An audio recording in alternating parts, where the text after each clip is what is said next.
4 science fiction stories by C. M. Kornbluth. Story number 1, The Adventurer. This story was first published in Space Science Fiction, May 1953. President Folsom the 24th said petulantly to his Secretary of the Treasurer, "Blow me to hell, Bannister, if I understand a single word of that. Why can't I buy the Nicolaides collection? And don't start with the rediscounted the Series W business again. Just tell me why." The Secretary of the Treasury said, with an air of apprehension and a thread-like feeling across his throat, "It boils down to no money, Mr. President." The President was too engrossed in thoughts of the marvelous collection to fly into a rage. "It's such a bargain," he said mournfully. "An archaic Henry Moore figure, really too big to finger, but I'm no culture snob, thank God, and 15 early Morrisons, and I can't begin to tell you what else." He looked hopefully at the Secretary of Public Opinion. "Mightn't I seize it for the public good or something?" The Secretary of Public Opinion shook his head. His prose was gruffly professional. "Not a chance, Mr. President. We'd never get away with it. The art lovers would scream to high heaven." "I suppose so. Why isn't there any money?" He had swiveled dangerously on the Secretary of the Treasury again. "Sir, purchases of the new Series W bond issue have lagged badly because potential buyers have been attracted to—" "Stop it, stop it, stop it! You know I can't make head or tail of that stuff. Where's the money going?" The Director of the Budget said cautiously, "Mr. President, during the biennium just ending, the Department of Defense accounted for 78% of expenditures." The Secretary of Defense growled. "Now, wait a minute, Felder. We were voted—" The President interrupted, raging weakly. "Oh, you rascals! My father would have known what to do with you. But don't think I can't handle it. Don't think you can hoodwink me." He punched a button ferociously. His silly face was contorted with rage, and there was a certain tension on all the faces around the cabinet table. Panels slid down abruptly in the walls, revealing grim-faced Secret Service men. Each cabinet officer was covered by at least 2 automatic rifles. "Take that traitor away!" the President yelled. His finger pointed at the Secretary of Defense, who slumped over the table, sobbing. 2 Secret Servicemen have carried him from the room. President Folsom the 24th leaned back, thrusting out his lower lip. He told the Secretary of the Treasury, "Get me the money for the Nicolaides collection. Do you understand? I don't care how you do it. Get it." He glared at the Secretary of Public Opinion. "Have you any comments?" "No, Mr. President." "All right, then." The President unbent and said plaintively, "I don't see why you can't all be more reasonable. I'm a very reasonable man. I don't see why I can't have a few pleasures along with my responsibilities. Really, I don't. And I'm sensitive. I don't like these scenes. Very well, that's all. The cabinet meeting is adjourned." They rose and left silently in the order of their seniority. The President noticed that the panels were still down and pushed the button that raised them again and hid the granite-faced Secret Servicemen. He took out of his pocket a late Morrison fingering piece and turned it over in his hand, a smile of relaxation and bliss spreading over his face. Such amusing textural contrast! Such unexpected variations on the classic sequences! The Cabinet, less the Secretary of Defense, was holding a rump meeting in an untapped corner of the White House gymnasium. "God," the Secretary of State said, white-faced. "Poor old Willie." The professorially gruff Secretary of Public Opinion said, "We should murder the bastard. I don't care what happens." The Director of the Budget said dryly, We all know what would happen. President Folsom the 25th would take office. No, we've got to keep plugging as before. Nothing short of the invincible can topple the Republic. What about a war? The Secretary of Commerce demanded fiercely. We've no proof that our program will work. What about a war? State said wearily, not while there's a balance of power, my dear man. The Io-Callisto question proved that. The Republic and the Soviet fell all over themselves trying to patch things up as soon as it seemed there would be real shooting. Folsom the 24th and His Excellency Premier Yersinsky know at least that much.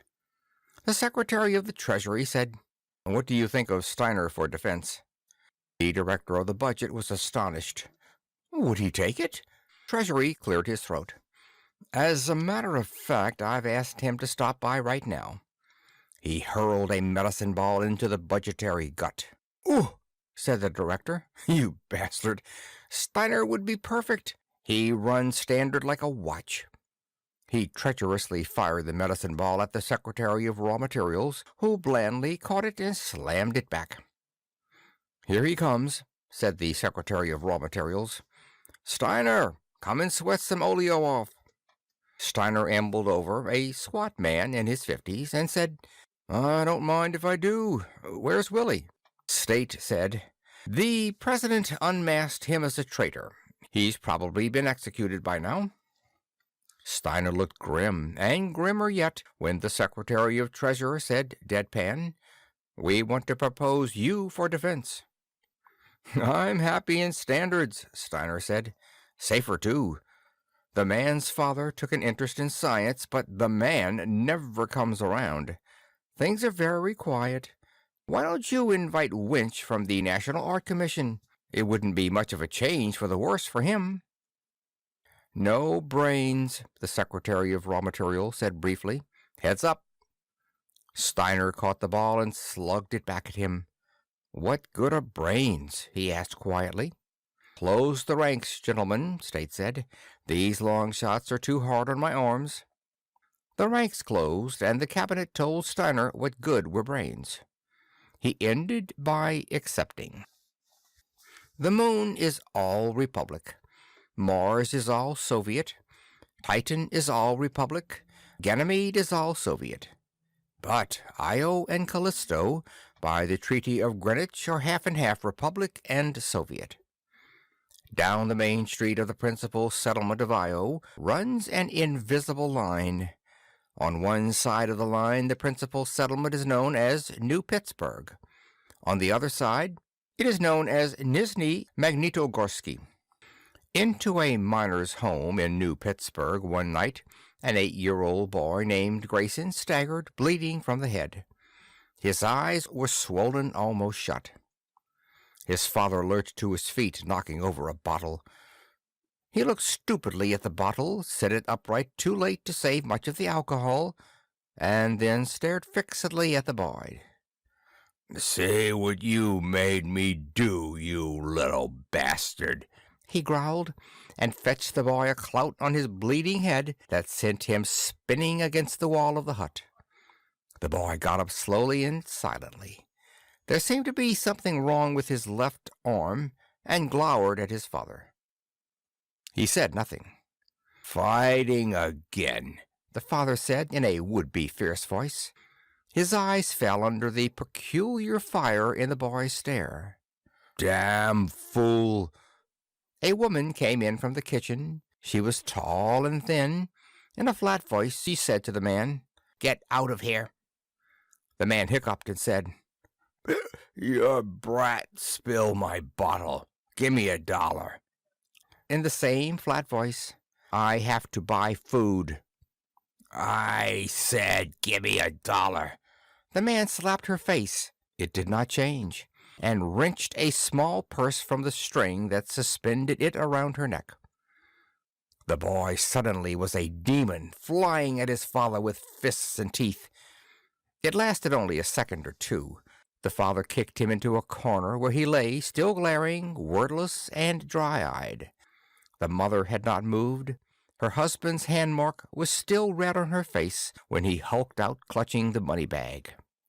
Mrs. Grayson at last crouched in the corner with the 8-year-old boy. "Little Tommy," she said softly, "my little Tommy, did you cross the line again?" He was blubbering in her arms hysterically as she caressed him. At last he was able to say, "I didn't cross the line, Mom. Not this time. It was in school. They said our name was really Krasinski." "God damn him!" the boy shrieked. "They said his grandfather was named Krasinski, and he moved over the line and changed his name to Grayson. God damn him, doing that to us." "Now, darling," his mother said, caressing him. "Now, darling." His trembling began to ebb. She said, "Let's get out the spools, Tommy. You mustn't fall behind in school. You owe that to me, don't you, darling?" "Yes, Mom," he said. He threw his spindly arms around her and kissed her. "Get out the spools. We'll show him. Them." President Folsom the 24th lay on his deathbed, feeling no pain, mostly because his personal physician had pumped him full of morphine. Dr. Barnes sat by the bed, holding the presidential wrist and waiting, occasionally nodding off and recovering with a belligerent stare around the room. The 4 wire service men didn't care whether he fell asleep or not. They were worriedly discussing the nature and habits of the president's firstborn, who would shortly succeed to the highest office in the republic. "A firebrand, they tell me," the AP man said unhappily. "Firebrands I don't mind," the UP man said. "He can send out all the inflammatory notes he wants, just as long as he isn't a fiend for exercise. I'm not as young as I once was. You boys wouldn't remember the old President Folsom the 22nd. He used to do point-to-point hiking. He worshipped old FDR," the INS man said, lowering his voice. "Then he was worshipping the wrong Roosevelt. Teddy was the athlete." Dr. Barnes started, dropped the presidential wrist, and held a mirror to the mouth for a moment. "Gentlemen," he said, "the president is dead." "Okay," the AP man said. "Let's go, boys. I'll send in the flash. UP, you go cover the College of Electors. INS, get on to the president-elect. Trib, collect some interviews and background." The door opened abruptly. A colonel of infantry was standing there, breathing hard, with an automatic rifle at port. "Is he dead?" he asked. "Yes," the AP man said. "If you'll let me pass." "Nobody leaves the room," the colonel said grimly. "I represent General Slocum, acting president of the republic. The College of Electors is acting now to ratify—" A burst of gunfire caught the colonel in the back. He spun and fell with a single hoarse cry. More gunfire sounded through the White House. A Secret Service man ducked his head through the door. "President's dead? You boys stay put. We'll have this thing cleaned up in an hour." He vanished. The doctor sputtered his alarm, and the newsman ignored him with professional poise. The AP man said, "Now, who's Slocum? Defense Command?" INS said, "I remember him. 3 stars. He headed up the Tactical Airborne Force out in Kansas 4 or 5 years ago. I think he was retired since then." A phosphorus grenade crashed through the window and exploded with a globe of yellow flame the size of a basketball. Dense clouds of phosphorus pentoxide gushed from it, and the sprinkler system switched on, drenching the room. "Come on!" hacked the AP man, and they scrambled from the room and slammed the door. The doctor's coat was burning in 2 or 3 places, and he was retching feebly on the corridor floor. They tore his coat off and flung it back into the room. The UP man, swearing horribly, dug a sizzling bit of phosphorus from the back of his hand with a penknife and collapsed sweating when it was out. The INS man passed him a flask, and he gurgled down half a pint of liquor. "Who flying that brick?"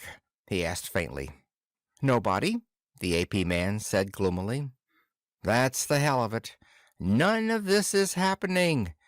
Just the way Taft the Pretender never happened in '03, just the way the Pentagon Mutiny never happened in '67. '68, the UP man said faintly. It didn't happen in '68, not '67. The AP man smashed a fist into the palm of his hand and swore. God damn, he said. Some day I'd like to... He broke off and was bitterly silent. The UP man must have been a little dislocated with shock and quite drunk to talk the way he did. Me too, he said. Like to tell the story. Maybe it was '67, not '68. I'm not sure now. Can't write it down so the details get lost, and then after a while it didn't happen at all. Revolution'd be good deal, but it takes people to make revolution.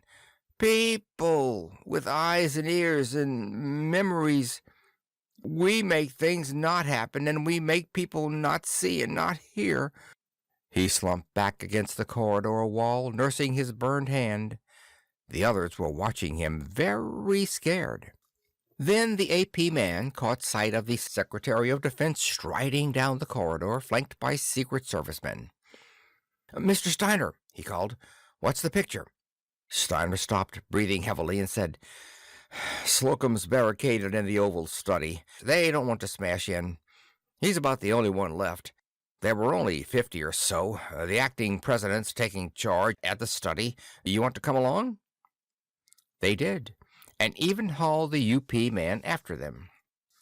The acting president, who would be President Folsom the 25th, as soon as the Electoral College got around to it, had his father's face, the petulant lip, the soft jowl on a hard young body. He also had an auto rifle ready to fire from the hip. Most of the cabinet was present. When the Secretary of Defense arrived, he turned on him. "Steiner," he said nastily, "can you explain why there should be a rebellion against the Republic in your department?" "Mr. President," Steiner said, "Slocum was retired on my recommendation 2 years ago.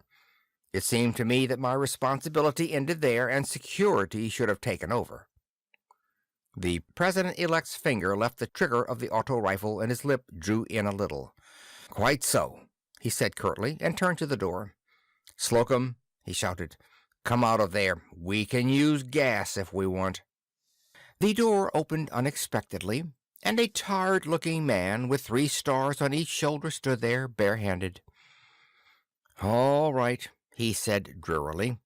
"I was fool enough to think something could be done about the regime, but you fat-faced imbeciles are going to go on and on and—" The stutter of the auto rifle cut him off. The president-elect's knuckles were white as he clutched the piece's forearm in grip. The torrent of slugs continued to hack and plow the general's body until the magazine was empty. "Burn that," he said curtly, turning his back on it. "Dr. Barnes, come here. I want to know about my father's passing." The doctor, hoarse and red-eyed from the whiff of phosphorus smoke, spoke with him. The UP man had staggered drunkenly into a chair, but the other newsmen noted that Dr. Barnes glanced at them as he spoke in a confidential murmur. "Thank you, Doctor," the president-elect said at last, decisively. He gestured to a Secret Serviceman. "Take those traitors away." They went numbly. The Secretary of State cleared his throat. "Mr. President," he said, "I take this opportunity to submit the resignations of myself and fellow cabinet members according to custom." "That's all right," the president-elect said. "You may as well stay on. I intend to run things myself anyway." He hefted the auto rifle. "You," he said to the Secretary of Public Opinion, "you have some work to do. Have the memory of my father's artistic preoccupations obliterated as soon as possible. I wish the Republic to assume a warlike posture." "Yes, what is it?" A trembling messenger said, "Mr. President, I have the honor to inform you that the College of Electors has elected you President of the Republic unanimously." Cadet fourth-classman Thomas Grayson lay on his bunk and sobbed in an agony of loneliness. The letter from his mother was crumpled in his hand. prouder than words can tell of your appointment to the Academy, darling. I hardly knew my grandfather, but I know that you will serve as brilliantly as he did, to the eternal credit of the Republic. You must be brave and strong for my sake." He would have given everything he had, or ever could hope to have, to be back with her, and away from the bullying, sneering fellow cadets of the Corps. He kissed the letter, and then hastily shoved it under his mattress as he heard footsteps. He popped to a brace, but it was only his roommate, Ferguson. Ferguson was from Earth, and rejoiced in the lighter lunar gravity, which was punishment to Grayson's Io-bred muscles. "Rest, mister," Ferguson grinned. "Thought it was night inspection." "Any minute now. They're down the hall. Let me tighten your bunk, or you'll be in trouble." Tightening the bunk, he pulled out the letter and said calvishly, "Aha! Who is she?" and opened it. When the cadet officers reached the room, they found Ferguson on the floor, being strangled black in the face by spidery little Grayson. It took all three of them to pull him off. Ferguson went to the infirmary, and Grayson went to the commandant's office. The commandant glared at the cadet from under the most spectacular pair of eyebrows in the service. "Cadet Grayson," he said, "explain what occurred." "Sir, Cadet Ferguson began to read a letter from my mother without my permission." "That is not accepted by the Corps as grounds for mayhem. Do you have anything further to say?" "Sir, I lost my temper. All I thought of was that it was an act of disrespect to my mother, and somehow to the Corps and the Republic too, that Cadet Ferguson was dishonoring the Corps." Bushwash, the commander thought. A snow job, and a crude one. He studied the youngster. He had never seen such a brace from an Io-bred fourth-classman. It must be torture to muscles not yet toughened up to even lunar gravity. 5 minutes more and the boy would have to give way, and serve him right for showing off. He studied Grayson's folder. It was too early to tell about academic work, but the fourth-classman was a bear or a fool for extra duty. He had gone out for half a dozen teams and applied for membership in the exacting math club and writing club. The commandant glanced up. Grayson was still in his extreme brace. The commandant suddenly had the queer idea that Grayson could hold it until it killed him. 100 hours of pack drill, he barked, to be completed before quarter term. Cadet Grayson, if you succeed in walking off your tours, remember that there is a tradition of fellowship in the Corps which its members are expected to observe. Dismiss. After Grayson's steel-sharp salute and exit, the commandant dug deeper into the folder. Apparently there was something wrong with the boy's left arm, but it had been passed by the examining team that visited Io. Most unusual. Most irregular. But nothing could be done about it now. The president, softer now in body than on his election day and infinitely more cautious, snapped. "It's all very well to create an incident, but where's the money to come from? Who wants the rest of Io anyway? And what will happen if there's war?" Treasury said, "The hoarders will supply the money, Mr. President. A system of percentage bounties for people who report currency hoarders, and then enforced purchase of a bond issue." Raw Materials said, "We need that iron, Mr. President. We need it desperately." State said, "All our evaluations indicate that the Soviet premier would consider nothing less than armed invasion of his continental borders as an occasion for all-out war. The Consumer Goods Party in the Soviet has gained immensely during the past 5 years, and of course their armaments have suffered. Your shrewd directive to put the Republic in a warlike posture has borne fruit, Mr. President." President Folsom the 25th studied them narrowly. To him, the need for a border incident culminating in a forced purchase of Soviet Io did not seem as pressing as they thought. But they were, after all, specialists, and there was no conceivable way they could benefit from it personally. The only alternative was that they were offering their professional advice, and that it would be best to heed it. Still, there was a vague, nagging something. Nonsense, he decided. The spy dossiers on his cabinet showed nothing but the usual. One had been blackmailed by an actress after an affair and railroaded her off the earth. Another had a habit of taking bribes to advance favorite sons in civil and military service, and so on. The Republic could not suffer at their hands. The Republic and the dynasty were impregnable.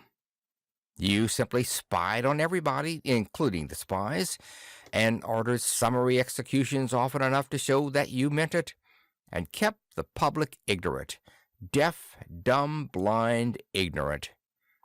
The spy system was simplicity itself.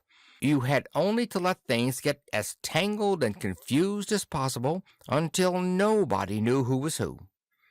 The executions were literally no problem, for guilt or innocence made no matter.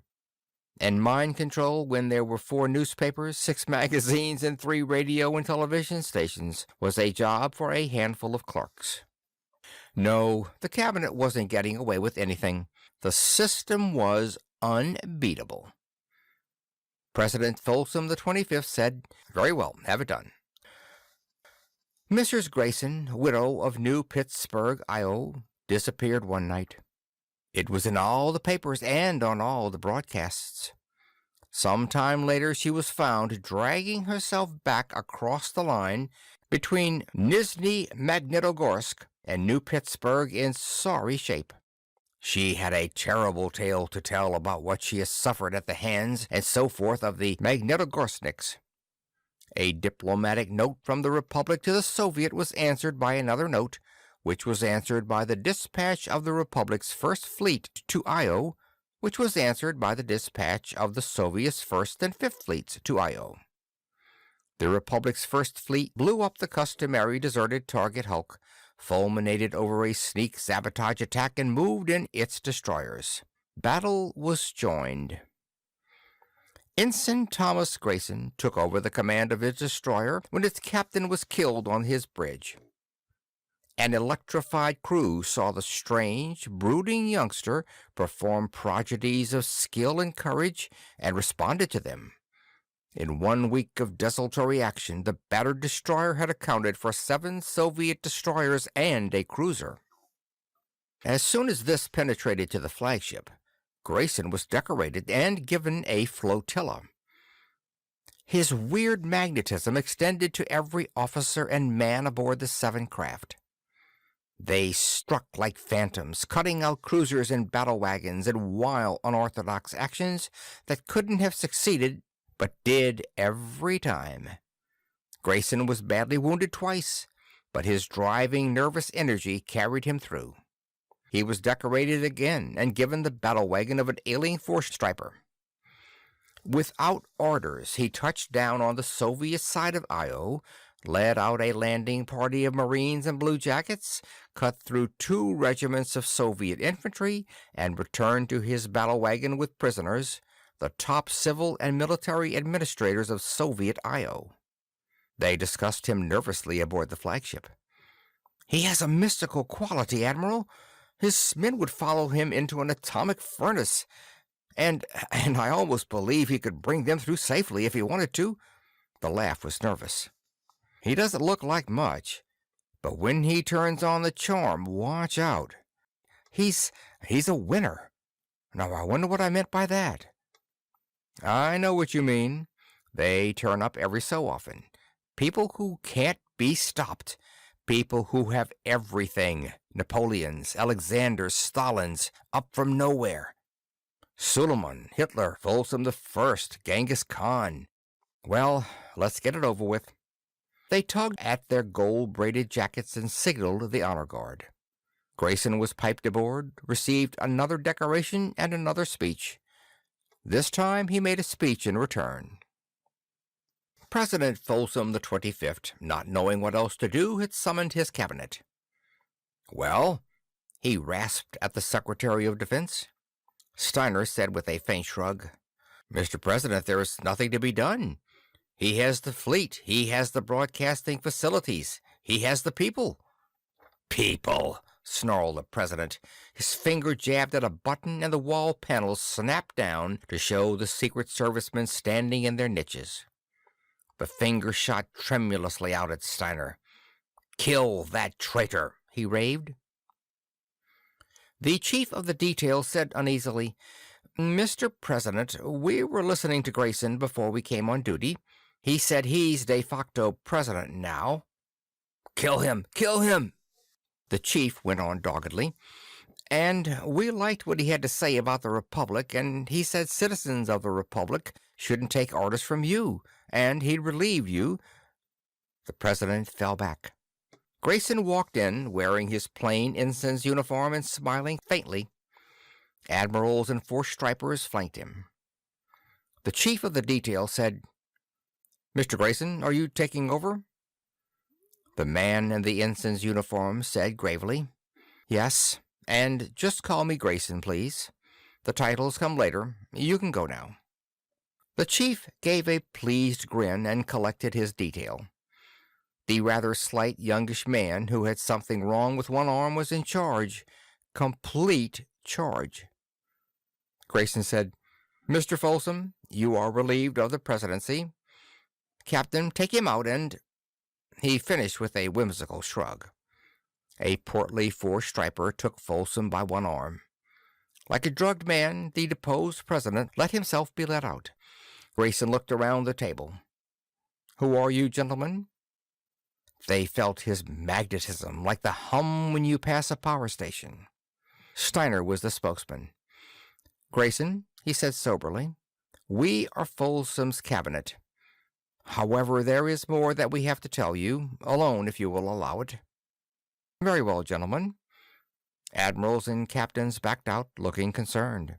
Steiner said, "Grayson, the story goes back many years. My predecessor, William Malvern, determined to overthrow the regime, holding that it was an affront to the human spirit. There have been many such attempts. All have broken up on the rocks of espionage, terrorism, and opinion control, the three weapons which the regime holds firmly in its hands. Malvern tried another approach than espionage versus espionage, terrorism versus terrorism, and opinion control versus opinion control. He determined to use the basic fact that certain men make history, that there are men born to be mold breakers. There are the Philips of Macedon, the Napoleons, Stalins and Hitlers, the Suleimans, the adventurers. Again and again they flashed across history, bringing down an ancient empire, turning ordinary soldiers of the line into unkillable demons of battle, uprooting cultures, breathing new life into moribund peoples. There are common denominators among all the adventurers. Intelligence, of course. Other things are more mysterious, but are always present. They are foreigners. Napoleon the Corsican, Hitler the Austrian, Stalin the Georgian, Philip the Macedonian. Always there is an Oedipus complex. Always there is physical deficiency. Napoleon's stature, Stalin's withered arm, and yours. Always there is a minority disability, real or fancied. This is a shock to you, Grayson, but you must face it. You were manufactured. Malvern packed the cabinet with the slyest double dealers he could find, and they went to work. 86 infants were planted on the outposts of the Republic, in simulated family environments. Your mother was not your mother, but one of the most brilliant actresses ever to drop out of sight on Earth. Your intelligence heredity was so good that we couldn't turn you down for lack of a physical deficiency. We withered your arm with gamma radiation. I hope you will forgive us. There was no other way. Of the 86, you are the one that worked. Somehow the combination for you was minutely different from all the other combinations, genetically or environmentally. And it worked. That is all we were after. The mold has been broken. You now know what you are. Let come whatever chaos is to come. The dead hand of the past no longer lies on us. Grayson went to the door and beckoned. Two captains came in. Steiner broke off his speech as Grayson said to them, "These men deny my godhood. Take them out and—" He finished with Story 2, The Altar at Midnight. This story was first published in Galaxy Science Fiction, November 1952. He had quite a rum blossom on him for a kid, I thought at first. But when he moved closer to the light by the cash register to ask the bartender for a match or something, I saw it wasn't that. Not just the nose. Broken veins on his cheeks, too. And the funny eyes. He must have seen me look because he slid back away from the light. The bartender shook my bottle of ale in front of me like a Swiss bell ringer, so it foamed inside the green glass. "You ready for another, sir?" he asked. I shook my head. Down the bar he tried it on the kid. He was drinking scotch and water or something like that, and found out he could push him around. He sold him 3 scotch and waters in 10 minutes. When he tried for number 4, the kid had his courage up and said, "I'll tell you when I'm ready for another, Jack." But there wasn't any trouble. It was almost 9, and the place began to fill up. The manager, a real hood type, stationed himself by the door to screen out the high school kids and give the big hello to conventioners. The girls came hurrying in, too, with their little makeup cases and their fancy hair piled up and their frozen faces with the perfect mouths drawn on them. One of them stopped to say something to the manager, some excuse about something, and he said, "That's all right. Get in a dressing room." A 3-piece band behind the drapes at the back of the stage began to make warm-up noises, and there were 2 bartenders keeping busy. Mostly it was beer, a midweek crowd. I finished my ale and had to wait a couple of minutes before I could get another bottle. The bar filled up from the end near the stage because all the customers wanted a good close look at the strippers for their 50-cent bottles of beer. But I noticed that nobody sat down next to the kid, or if anybody did, he didn't stay long. You go out for some fun and the bartender pushes you around and nobody wants to sit next to you. I picked up my bottle and glass and went down on the stool to his left. He turned to me right away and said, "What kind of a place is this, anyway?" The broken veins were all over his face, little ones, but so many, so close that they made his face look something like marbled rubber. The funny look in his eyes was it, the trick contact lenses. But I tried not to stare and not to look away. "It's okay," I said. "It's a good show if you don't mind a lot of noise from—" He stuck a cigarette into his mouth and poked the pack at me. "I'm a spacer," he said, interrupting. I took one of his cigarettes and said, "Oh." He snapped a lighter for the cigarette and said, "Venus." I was noticing that his pack of cigarettes on the bar had some kind of a yellow sticker instead of the blue tax stamp. "Ain't that a crock?" he asked. "You can't smoke, and they give you lighters for a souvenir. But it's a good lighter. On Mars last week they gave us all some cheap pen and pencil sets." "You get something every trip, huh?" I took a good long drink of ale, and he finished his scotch and water. "Shoot. You call a trip a shoot." One of the girls was working her way down the bar. She was going to slide into the empty stool at his right and give him the business, but she looked at him first and decided not to. She curled around me and asked if I'd buy her a little old drink. I said no, and she moved on to the next. I could kind of feel the young man quivering. When I looked at him, he stood up. I followed him out of the dump. The manager grinned without thinking and said, "Good night, boys," to us. The kid stopped in the street and said to me, "You don't have to follow me around, Pappy." He sounded like one wrong word and I would get socked in the teeth. "Take it easy. I know a place where they won't spit in your eye." He pulled himself together and made a joke of it. "This I have to see," he said. "Near here?" "A few blocks." We started walking. It was a nice night. "I don't know this city at all," he said. "I'm from Covington, Kentucky. You do your drinking at home there. We don't have places like this." He meant the whole Skid Row area. "It's not so bad," I said. "I spend a lot of time here." "Is that a fact? I mean, down home, a man your age would likely have a wife and children." "I do. The hell with them." He laughed like a real youngster, and I figured he couldn't even be 25. He didn't have any trouble with the broken curbstones in spite of his scotch and waters. I asked him about it. "Sense of balance," he said. "You have to be tops for balance to be a spacer. You spend so much time outside in a suit. People don't know how much. Punctures, and you aren't worth a damn if you lose your point." "What's that mean?" "Oh, well, it's hard to describe. When you're outside and you lose your point, it means you're all mixed up, and you don't know which way the can, that's the ship, which way the can is. It's having all that room around you, but if you have a good balance, you feel a little tugging to the ship, or maybe you just know which way the ship is without feeling it. Then you have your point, and you can get the work done. There must be a lot that's hard to describe." He thought that might be a crack, and he clammed up on me. "You call this Gandytown," I said after a while. "It's where the stove-up old railroad men hang out. This is the place."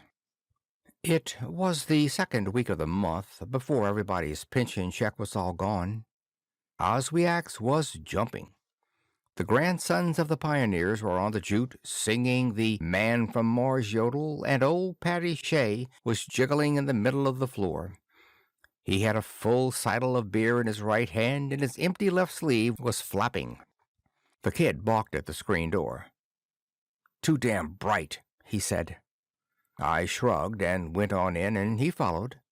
We sat down at a table. At Oswiak's, you can drink at the bar if you want to, but none of the regulars do. Paddy jiggled over and said, "Welcome home, Doc." He's a Liverpool Irishman. They talk like Scots, some say, but they sound almost like Brooklyn to me. "Hello, Paddy. I brought somebody uglier than you. Now, what do you say?" Paddy jiggled around the kid in a half circle with his sleeve flapping, and then flopped into a chair when the record stopped. He took a big drink from the seidel and said, "Can he do this?" Paddy stretched his face into an awful grin that showed his teeth. He had 3 of them. The kid laughed and asked me, "What the hell did you drag me into here for?" "Paddy says he'll buy drinks for the house the day anybody uglier than he is comes in." Oswiak's wife waddled over for the order, and the kid asked us what we'd have. I figured I could start drinking, so it was 3 double scotches. After the second round, Paddy started blowing about how they took his arm off without any anesthetics except a bottle of gin because the red ball freight he was tangled up in couldn't wait. That brought some of the other old gimps over to the table with their stories. Blackie Bauer had been sitting in a boxcar with his legs sticking through the door when the train started with a jerk. Wham! The door closed. Everybody laughed at Blackie for being that dumb in the first place, and he got mad. Sam Fireman has palsy. This week he was claiming he used to be a watchmaker before he began to shake. The week before he said he was a brain surgeon. A woman I didn't know, a real old boxcar Bertha, dragged herself over and began some kind of story about how her sister married a Greek, but she passed out before we found out what happened. Somebody wanted to know what was wrong with the kid's face. Bauer, I think it was, after he came back to the table. "Compression and decompression," the kid said. "You're all the time climbing into your suit and out of your suit. Inboard air's thin to start with. You get a few red lines, that's those ruptured blood vessels, and you say to hell with the money. All you'll make is just one more trip. But, God, it's a lot of money for anybody my age. You keep saying that until you can't be anything but a spacer. The eyes are hard radiation scars." "You like dot all over?" asked Oswiak's wife politely. "All over, ma'am," the kid told her in a miserable voice. "But I'm going to quit before I get a Bowman head." "I don't care," said Maggie Rorty. "I think he's cute." "Compared with—" Paddy began, but I kicked him under the table.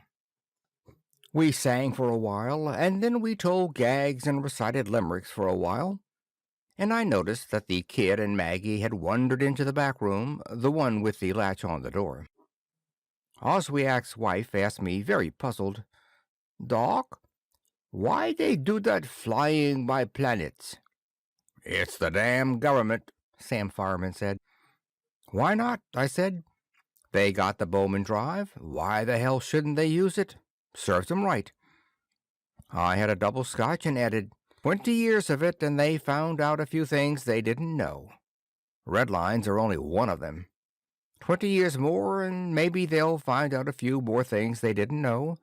Maybe by the time there's a bathtub in every American home and an alcoholism clinic in every American town, they'll find out a whole lot of things they didn't know. And every American boy will be a pop-eyed, blood-rattled wreck like our friend here, from riding the Bowman Drive. "It's the damn government," Sam Fireman repeated. "And what the hell do you mean by that remark about alcoholism?" Patty said, real sore. "Personally, I can take it or leave it alone." So we got to talking about that, and everybody there turned out to be people who could take it or leave it alone. It was maybe midnight when the kid showed at the table again, looking kind of dazed. I was drunker than I ought to be by midnight, so I said I was going for a walk. He tagged along, and we wound up on a bench at Screwball Square. The soap boxers were still going strong. Like I said, it was a nice night.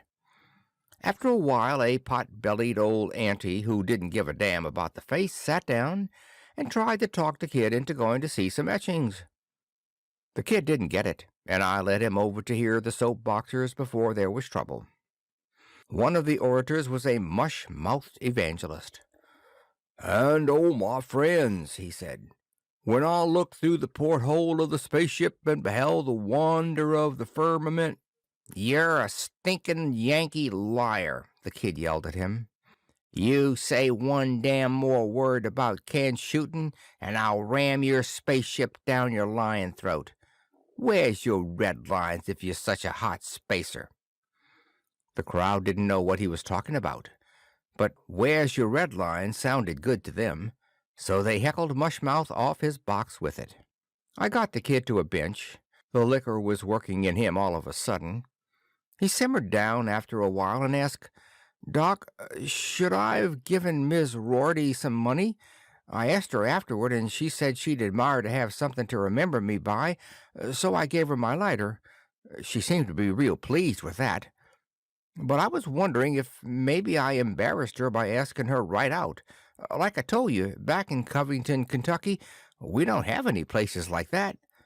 Or maybe we did, and I just didn't know about them. But what do you think I should have done about Miss Rorty?" "Just what you did," I told him. "If they want money, they ask for it first. Where are you staying?" "YMCA," he said, almost asleep. "Back in Covington, Kentucky, I was a member of the Y, and I kept up my membership. They have to let me in because I'm a member. Spacers have all kind of trouble, Doc. Woman trouble, hotel trouble, family trouble, religious trouble. I was raised a Southern Baptist, but where's heaven anyway? I asked Dr. Chitwood last time home before the red lines got so thick. Doc, you aren't a minister of the gospel, are you? I hope I didn't say anything to offend you." "No offense, son," I said. "No offense." I walked him to the avenue and waited for a fleet cab. It was almost 5 minutes. The independents that roll drunks dent the fenders of fleet cabs if they show up at Skid Row, and then the fleet drivers have to make reports on their own time to the company. It keeps them away. But I got one and dumped the kid in. "The Y Hotel," I told the driver. "Here's 5. Help him in when you get there." When I walked through Screwball Square again, some college kids were yelling, "Where's your red lines?" at old Charlie, the last of the Wobblies. Old Charlie kept roaring, "The hell with your bread lines. I'm talking about atomic bombs. Right up there." And he pointed at the moon. It was a nice night, but the liquor was dying in me. There was a joint around the corner, so I went in and had a drink to carry me to the club. I had a bottle there. I got into the first cab that came. "Athletic club," I said. "In a doghouse, huh?" the driver said, and he gave me a big personality smile. I didn't say anything, and he started the car. He was right, of course. I was in everybody's doghouse. Some day I'd scare the hell out of time and lies by going home and showing them what their daddy looked like. Down at the Institute, I was in the doghouse. "Oh, dear," everybody at the Institute said to everybody. "I'm sure I don't know what ails the man. A lovely wife and 2 lovely grown children, and she has to tell him either you go or I go. And drinking. And this is rather subtle, but it's a well-known fact that neurotics seek out low company to compensate for their guilt feelings. The places he frequents. Dr. Francis Bowman, the man who made spaceflight a reality, the man who put the bomb base on the moon. Really, I'm sure I don't know what ails him." Story number 3, With These Hands. The story was first published in Galaxy Science Fiction, December 1951. Halverson waited in the Chancery office while Monsignor Reedy disposed of 3 persons who had preceded him. He was a little dizzy with hunger, and noticed only vaguely that the prelate's secretary was beckoning to him. He started to his feet when the secretary pointedly opened the door to Monsignor Reedy's inner office and stood waiting beside it. The artist crossed the floor, forgetting that he had leaned his portfolio against his chair, remembered at the door, and went back for it, flushing. The secretary looked patient. "Thanks," Halverson murmured to him as the door closed. There was something wrong with the prelate's manner. "I've brought the designs for the stations, Padre," he said, opening the portfolio on the desk. "Bad news, Rold," said the Monsignor. "I know how you've been looking forward to the commission." "Somebody else get it?" asked the artist faintly, leaning against the desk.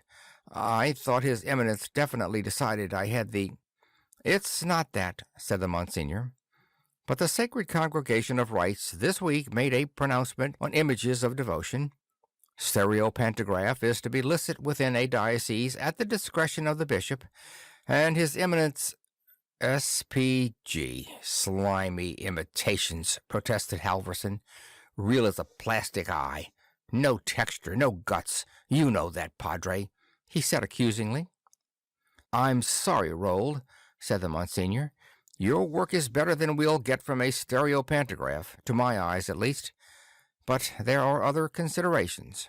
"Money," spat the artist. "Yes, money," the prelate admitted. "His Eminence wants to see the St. Xavier U building program through before he dies. Is that a mortal sin? And there are our schools, our charities, our Venus mission. SPG will mean a considerable savings on procurement and maintenance of devotional images. Even if I could, I would not disagree with His Eminence on adopting it as a matter of diocesan policy." The prelate's eye fell on the detailed drawings of the Stations of the Cross and lingered. "Your Saint Veronica," he said abstractedly. "Very fine. It suggests one of Caravaggio's careworn saints to me. I would have liked to see her in bronze." "So would I," said Halverson hoarsely. "Keep the drawings, Padre." He started for the door. "But I can't—" "That's all right." The artist walked past the secretary and out of the Chancery into Fifth Avenue's spring sunlight. He hoped Monsignor Reedy was enjoying the drawings and was ashamed of himself and sorry for Halverson. And he was glad he didn't have to carry the heavy portfolio any more. Everything seemed so heavy lately. Chisels, hammer, wooden pallet. Maybe the Padre would send him something and pretend it was for expenses or an advance, as he had in the past. Halverson's feet carried him up the avenue. No, there wouldn't be any advances any more. The last steady trickle of income had just been dried up. By an announcement in Observatore Romano, religious conservatism had carried the church as far as it would go in its ancient role of art patron. When all Europe was writing on the wonderful new vellum, the church stuck to good old papyrus. When all Europe was writing on the wonderful new paper, the church stuck to good old vellum.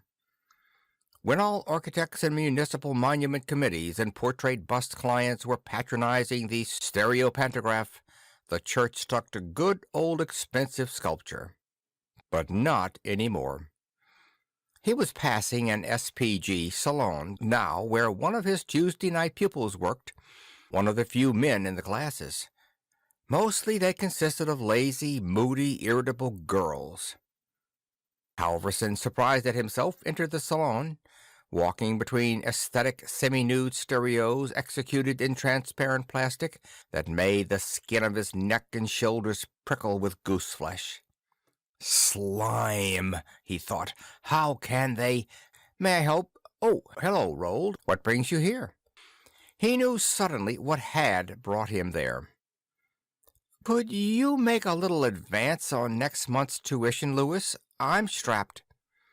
He took a nervous look around the chamber of horrors, avoiding the man's condescending face.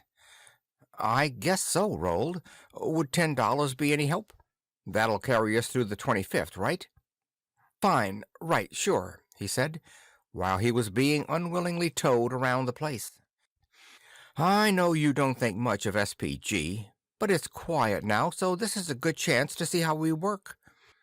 I don't say it's art with a capital A, but you've got to admit it's an art, something people like at a price they can afford to pay.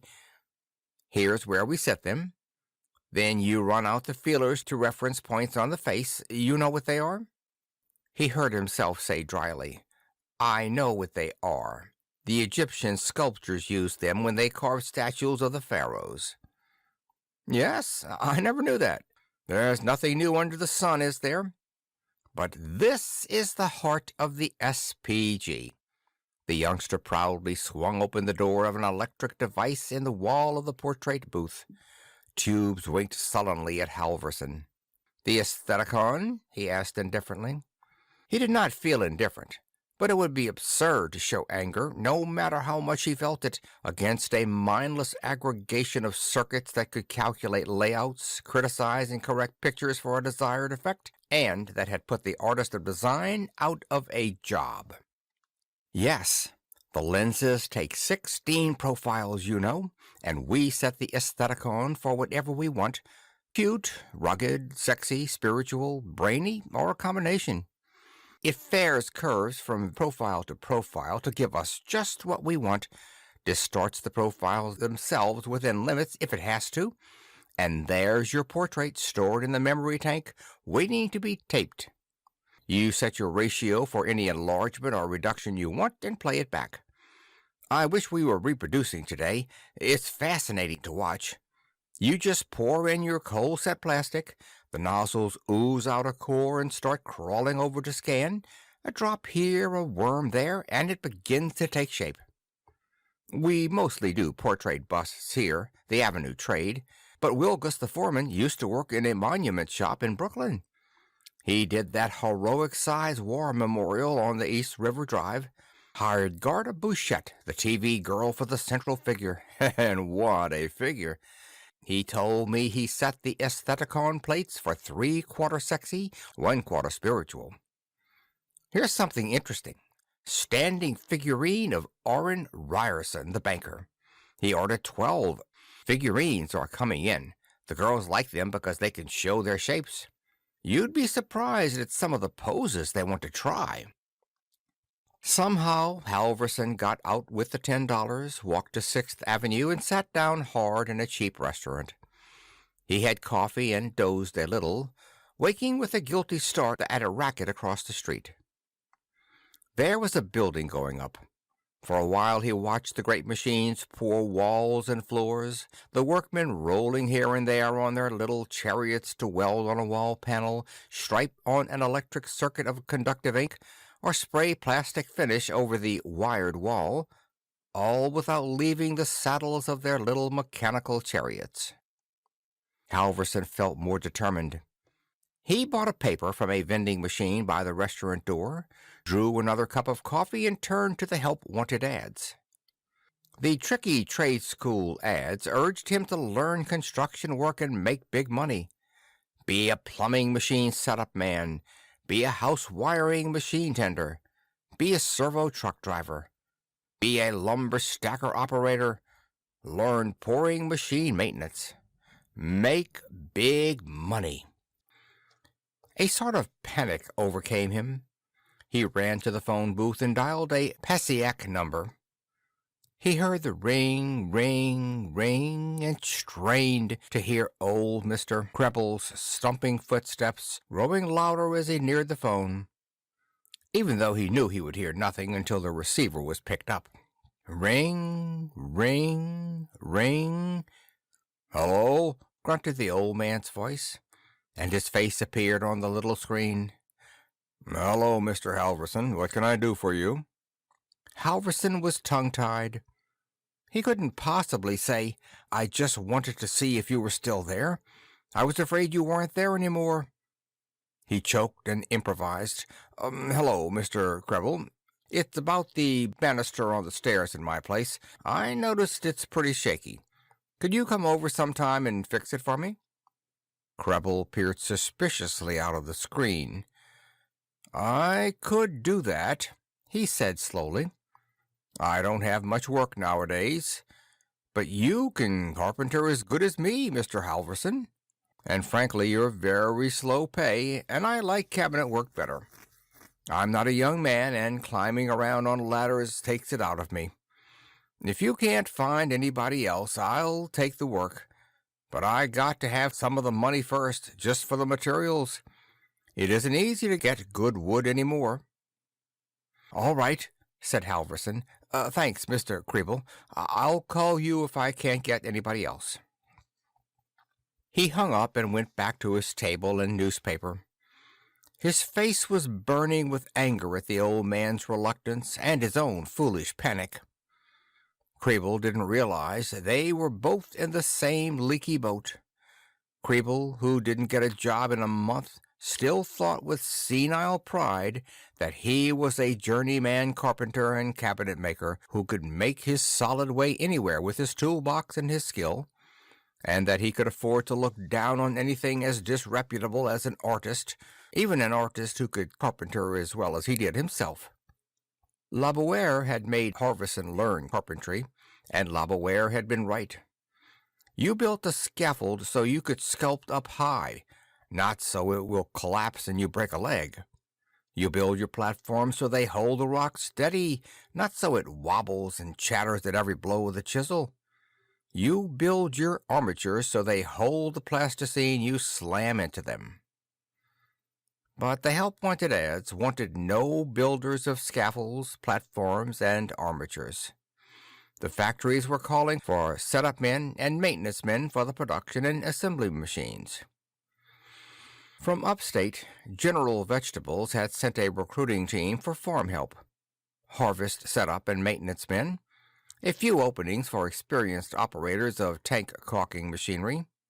Under office and personnel, the demand was heavy for computer men, for girls who could run the IBM letter writer, especially familiar sales and collections correspondents, for office machinery maintenance and repair men.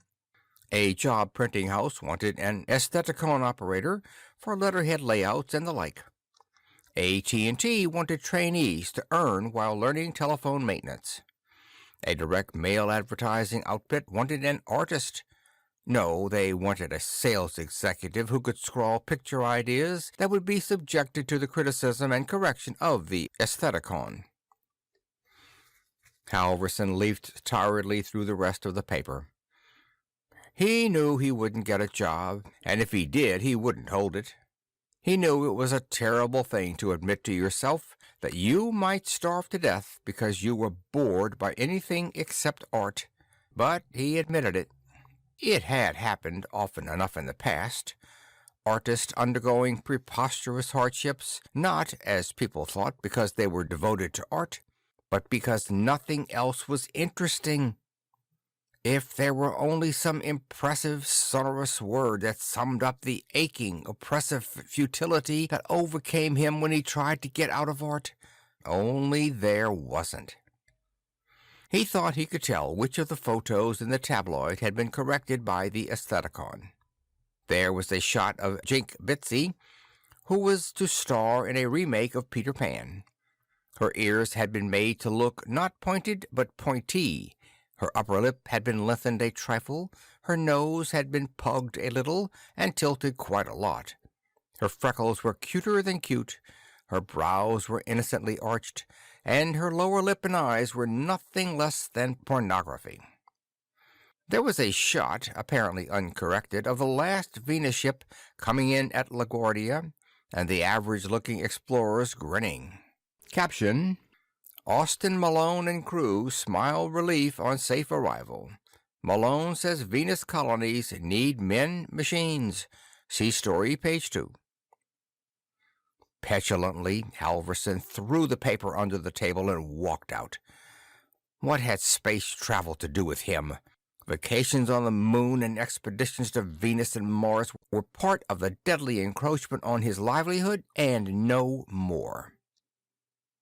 End of Part 1. Part 2. He took the subway to Passaic and walked down a long, still-travel beltway to his studio, almost the only building alive in the slums near the rusting railroad freight yard. A sign that had once said, F. Laboire, Sculptor, Portraits and Architectural Commissions, now said, Roald Halverson, Art Classes, Reasonable Fees.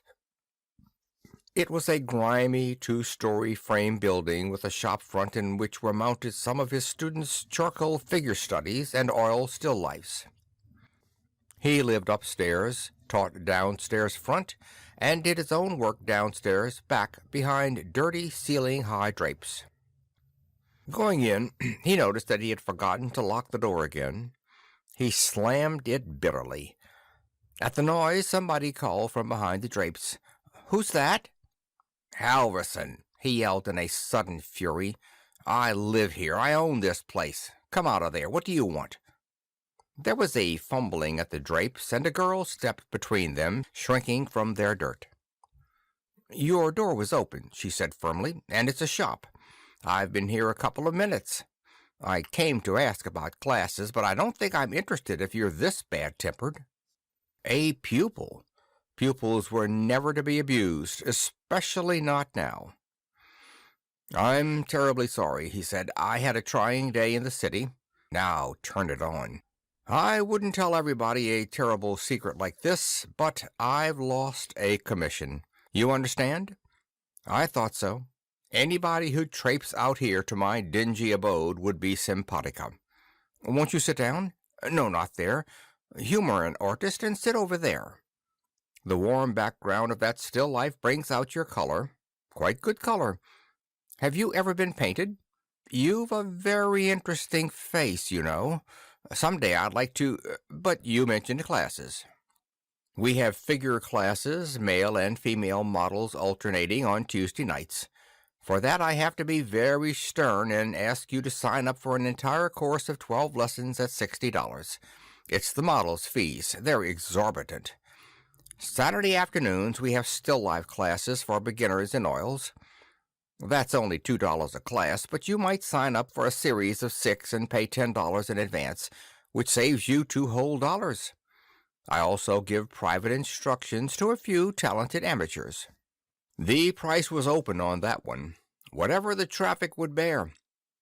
It had been a year since he'd had a private pupil, and she'd taken only 6 lessons at $5 an hour.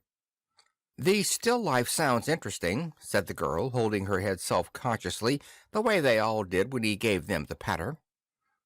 It was a good head, carried well up. The muscles clung close, not yet slackened into geotropic loops and lumps. The line of youth is heliotropic, he confusedly thought. "I saw some interesting things back there. Was that your own work?"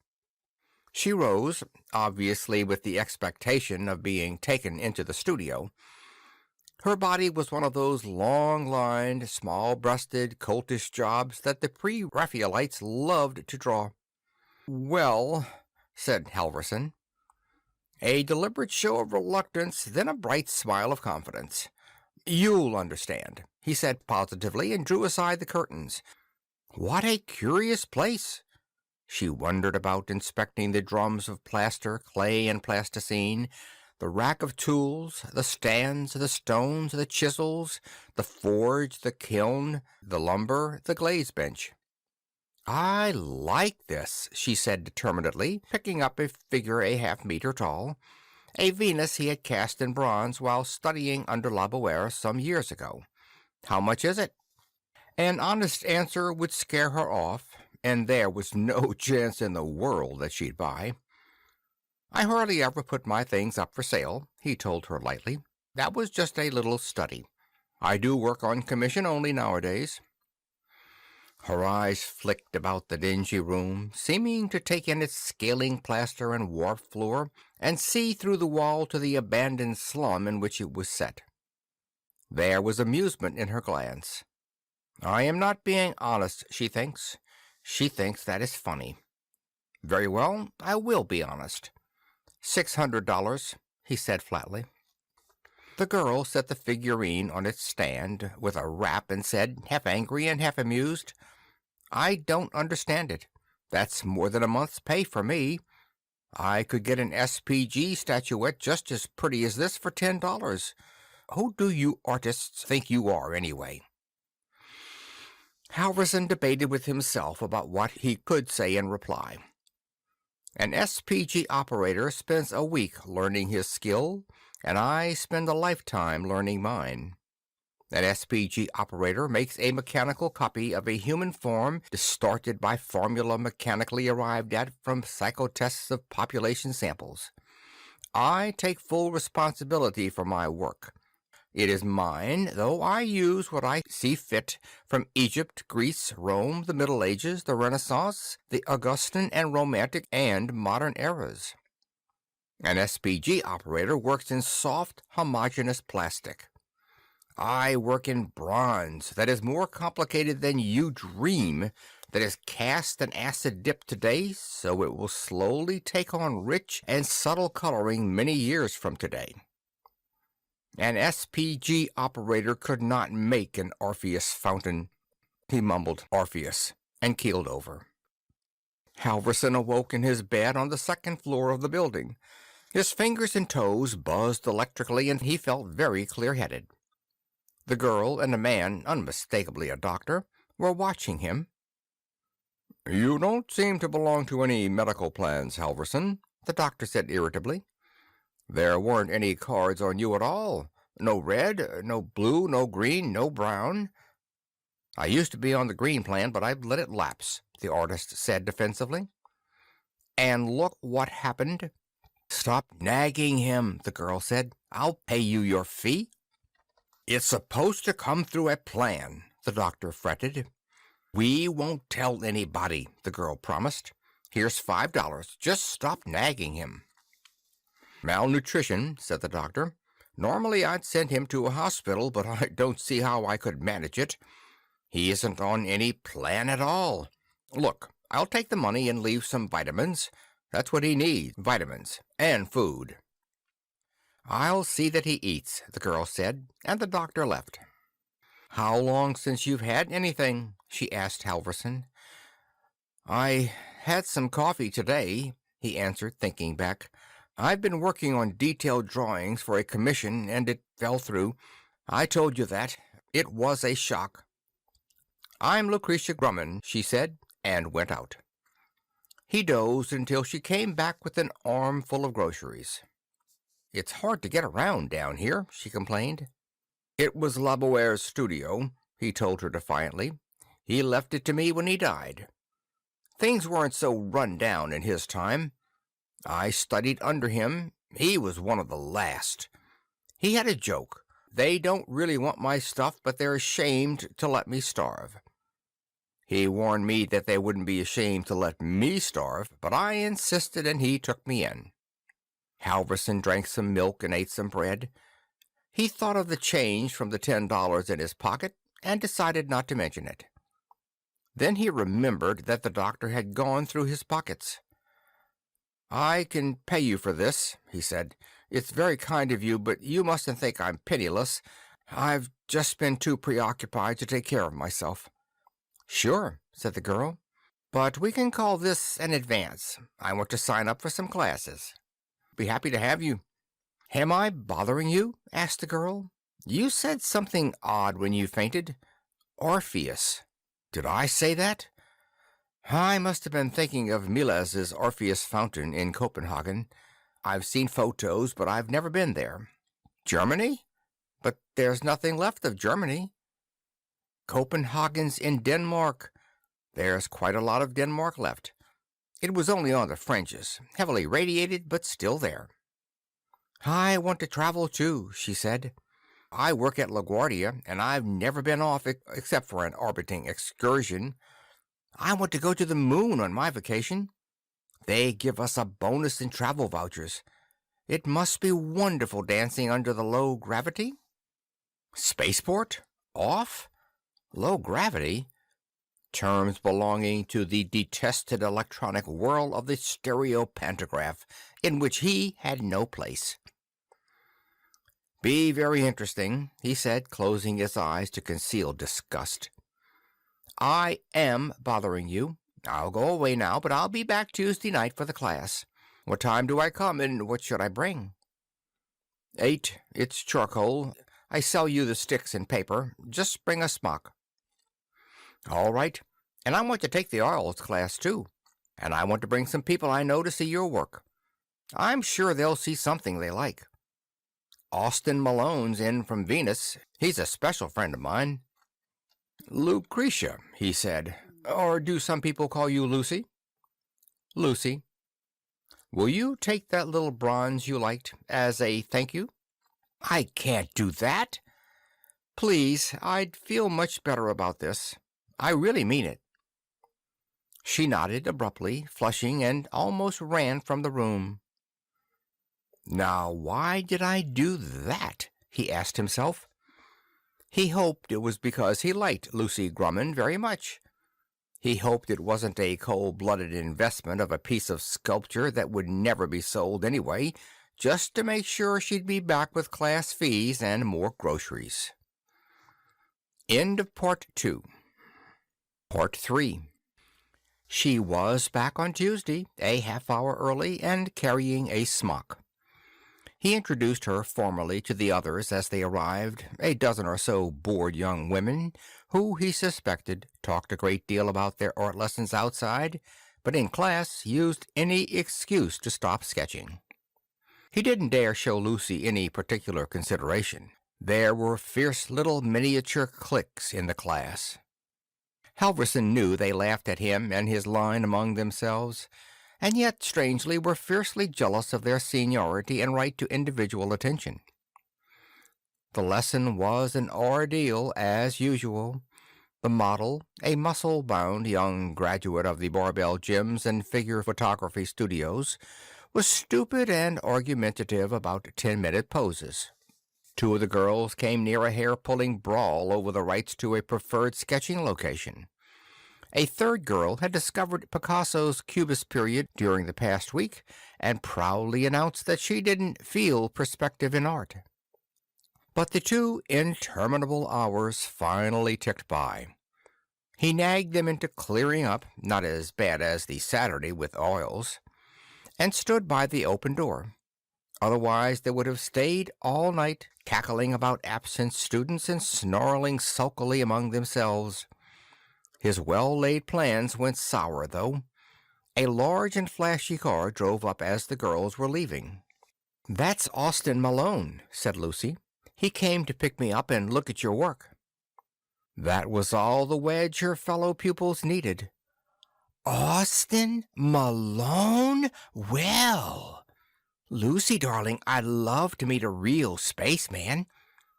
Roll, darling, would you mind very much if I stayed a moment?" "I'm certainly not going to miss this, and I don't care if you mind or not. Roll, darling."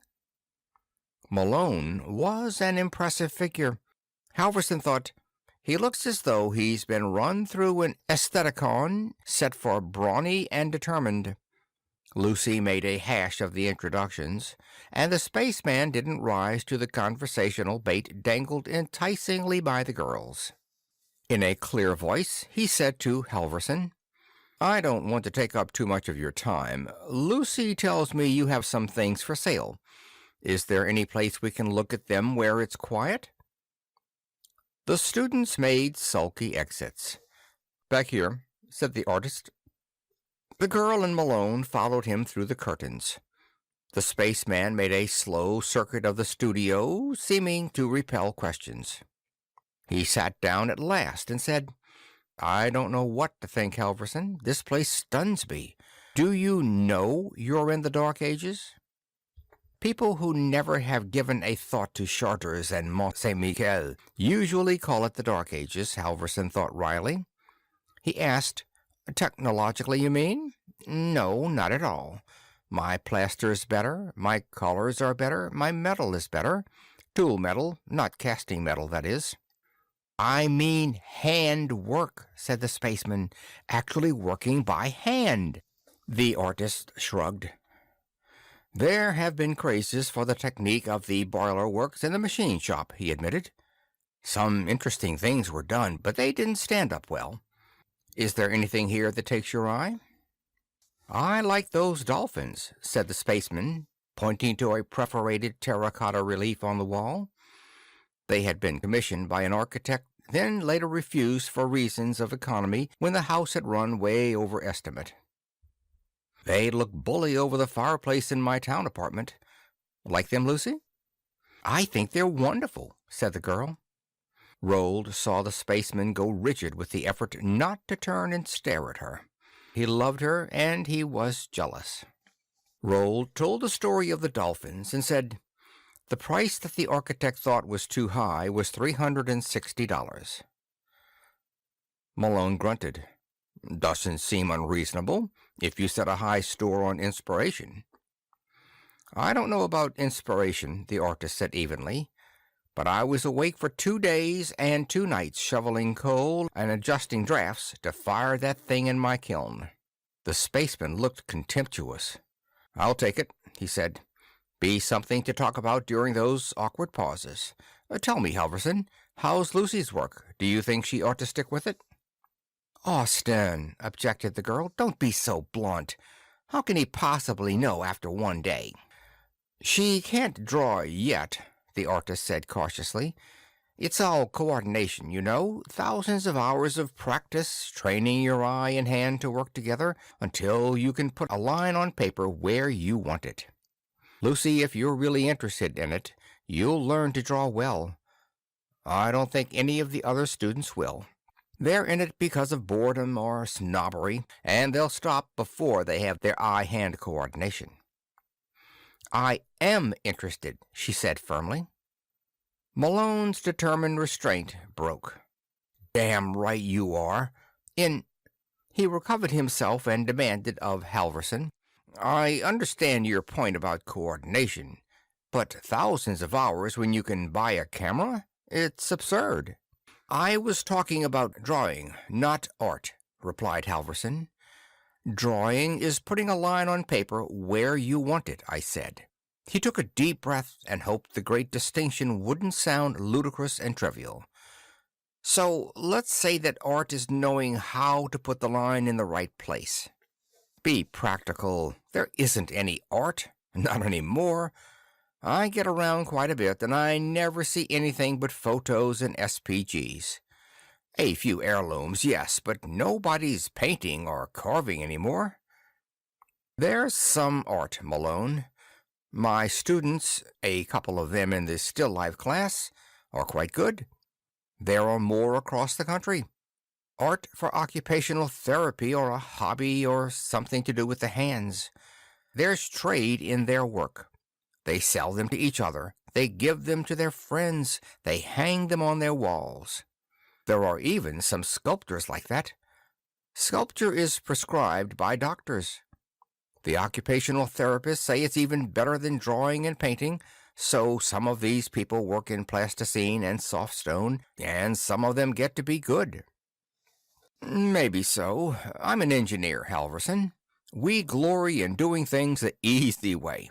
Doing things the easy way got me to Mars and Venus, and it's going to get me to Ganymede. You're doing things the hard way, and your inefficiency has no place in this world. Look at you. You've lost a fingertip. Some accident, I suppose?" "I never noticed," said Lucy, then let out a faint "Oh." Halverson curled the middle finger of his left hand into the palm, where he usually carried it to hide the missing first joint. "Yes," he said softly, "an accident." "Accidents are a sign of inadequate mastery of material and equipment," said Malone sententiously. "While you stick to your methods and I stick to mine, you can't compete with me." His tone made it clear that he was talking about more than engineering. "Shall we go now, Lucy? Here's my card, Halverson. Send those dolphins along and I'll mail you a check." End of Part 3. Part 4. The artist walked the half-dozen blocks to Mr. Kriebel's place the next day. He found the old man in the basement shop of his fussy house, hunched over his bench with a powerful light overhead. He was trying to file a saw. "Mr. Kriebel," Halverson called over the shriek of metal. The carpenter turned around and peered with watery eyes. "I can't see like I used to," he said querulously. "I go over the same teeth on this damn saw. I skip teeth. I can't see the light shine off it when I got one set. The glare." He banged down his three-cornered file petulantly. "Well, what can I do for you?" "I need some crating stock. Anything. I'll trade you a couple of my maple 4x4s. The old face became cunning. "And will you set my saw? My saws, I mean? It's nothing to you, an hour's work. You have the eyes." Halverson said bitterly, "All right." The old man had to drive his bargain, even though he might never use his saws again. And then the artist promptly repented of his bitterness, offering up a quick prayer that his own failure to conform didn't make him as much of a nuisance to the world as Kriebel was. The carpenter was pleased as they went through his small stock of wood and chose boards to crate the dolphin relief. He was pleased enough to give Halverson coffee and cake before the artist buckled down to filing his saws. Over the kitchen table, Halverson tried to probe. "Things pretty slow now?" It would be hard to spoil Kriebel's day now. "People are always fools. They don't know good handwork. Some day," he said apocalyptically, "I laugh on the other side of my face when their foolish machine buildings go falling down in a strong wind, all of them, all over the country. Even my boy, I used to beat him good almost every day. He works a foolish concrete machine, and his house should fall on his head like the rest." Halverson knew it was Kriebel's son who supported him by mail, and changed the subject. "You get some cabinet work?" "Stupid women. What they call antiques, they don't know Meissen, they don't know Biedermeier. They bring me trash to repair sometimes. I make them pay. I swindle them good." "I wonder if things would be different if there were anything left over in Europe." "People will still be fools, Mr. Halverson," said the carpenter positively. "Didn't you say you were going to file those saws today?" So the artist spent 2 noisy hours filing before he carried his crating stock to the studio. Lucy was there. She had brought some things to eat. He dumped the lumber with a bang and demanded, "Why aren't you at work?" "We get days off," she said vaguely. "Austin thought he'd give me the cash for the terracotta, and I could give it to you." She held out an envelope while he studied her silently. The farce was beginning again, but this time he dreaded it. It would not be the first time that a lonesome, discontented girl chose to see him as a combination of romantic rebel and lost pup, with the consequences you'd expect. He knew from books, experience, and Laboire's conversation in the old days that there was nothing novel about the comedy, that there had even been artists, lots of them, who had counted on an endless repetition of it for their livelihood. The girl drops in with the groceries, and the artist is pleasantly surprised. The girl admires this little thing or that after payday and buys it, and the artist is pleasantly surprised. The girl brings her friends to take lessons or makes little purchases, and the artist is pleasantly surprised. The girl may be seduced by the artist, or vice versa, which shortens the comedy, or they get married, which lengthens it somewhat. It had been 3 years since Halverson had last played out the farce with a manic-depressive divorcee from Elmira. 3 years during which he had crossed the midpoint between 30 and 40. 3 more years to get beaten down by being unwanted and working too much and eating too little. Also, he knew he was in love with this girl. He took the envelope, counted $320, and crammed it into his pocket.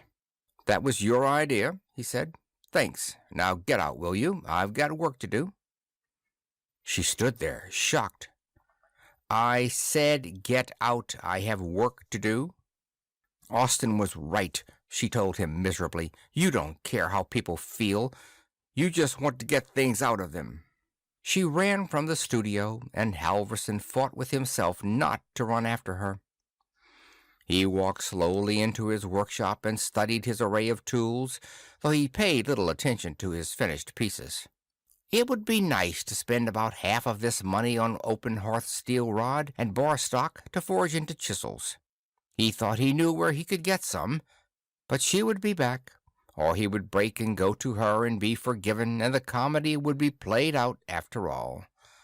He couldn't let that happen. End of Part 4.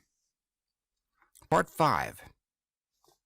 Aalesund, on the Atlantic side of the Darfield Mountains of Norway, was in the lee of the blasted continent.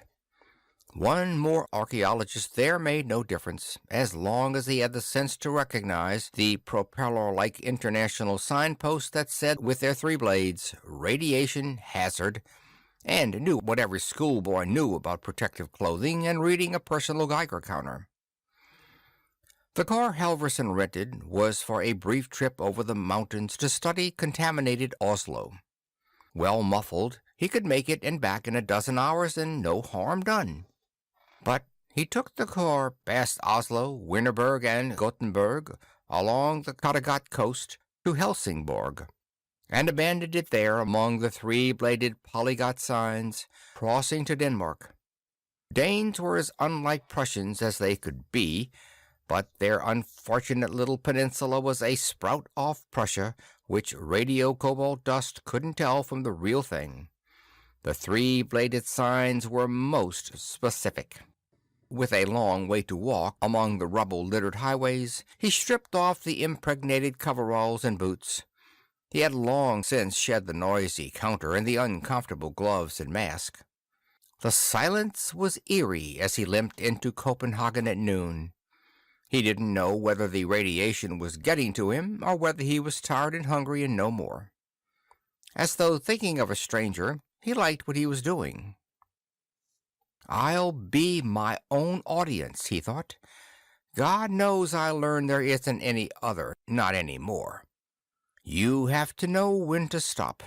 Rodin, the dirty old wonderful old man, knew that.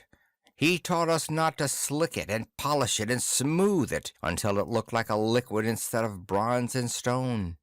Van Gogh was crazy as a loon, but he knew when to stop and varnish it.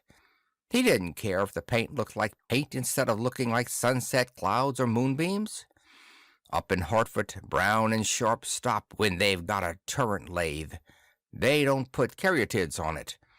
I'll stop while my life is a life, before it becomes a thing with distracting embellishments, such as a wife who will come to despise me, a succession of gradually less worthwhile pieces that nobody will look at. Blame nobody, he told himself lightheartedly. And then it was in front of him, terminating a vista of weeds and bomb rubble, Miles's Orpheus Fountain. It took a man, he thought. Aestheticon circuits couldn't do it. There was a gross mixture of styles, a calculated flaw that the aestheticon couldn't be set to make.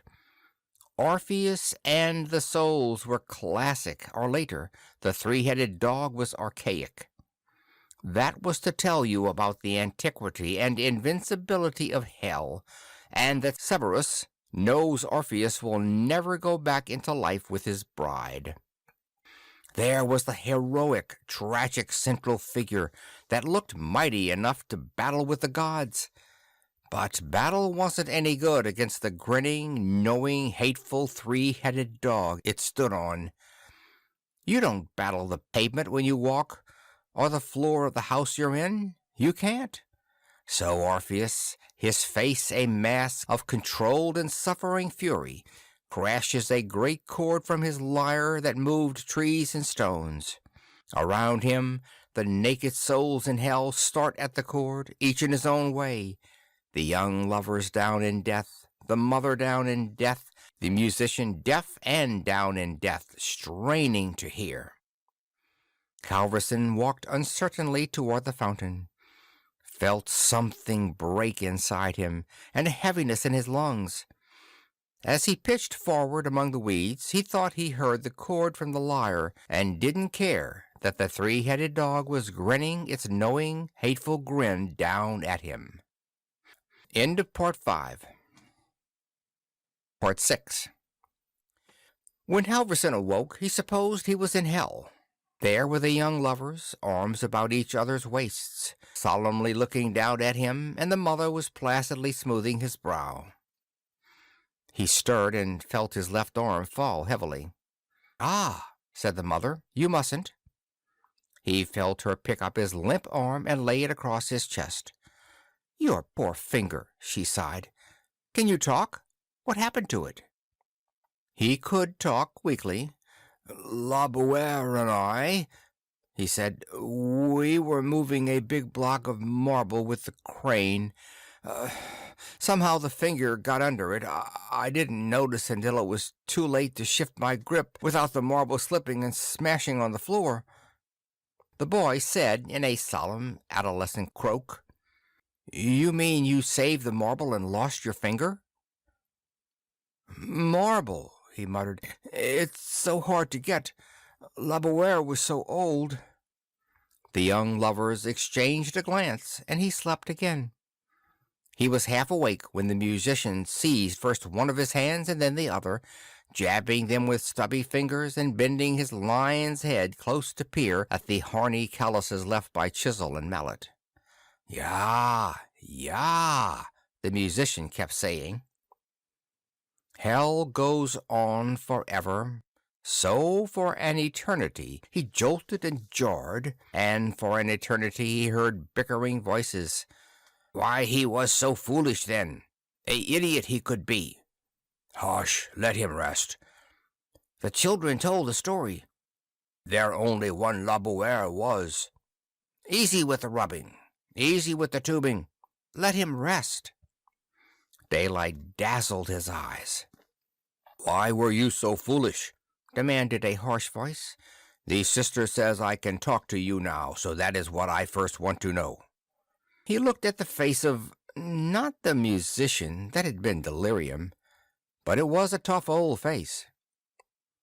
"Yeah, I am mean-looking, that is settled. What did you think you were doing without overalls and way over your exposure time?" "I wanted to die," said Halvorsen. There were tubes sticking in his arms. The crag-faced old man let out a contemptuous bellow. "Sister!" he shouted, "pull the plasma tubes out before more we waste. He says he wants to die." "Hush," said the nurse. She laid her hand on his brow again. "Don't bother with him, sister," the old man jeered. "He is a shrinking little flower, too delicate for the great rough world. He has done nothing, he can do nothing, so he decides to make himself a nuisance by dying." "You lie," said Halvorsen. "I worked. Good God, how I worked! Nobody wanted my work. They wanted me to wear in their buttonholes like a flower. They were getting to me. Another year and I wouldn't have been an artist any more." "Yeah?" asked the old man.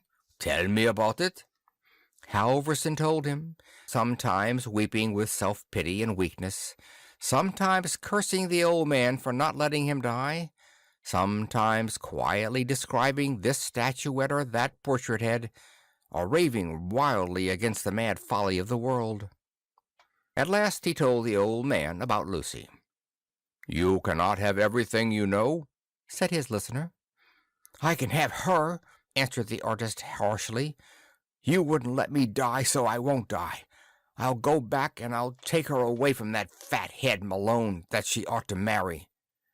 I'll give her a couple of happy years working herself to skin and bones for me before she begins to hate it, before I begin to hate it."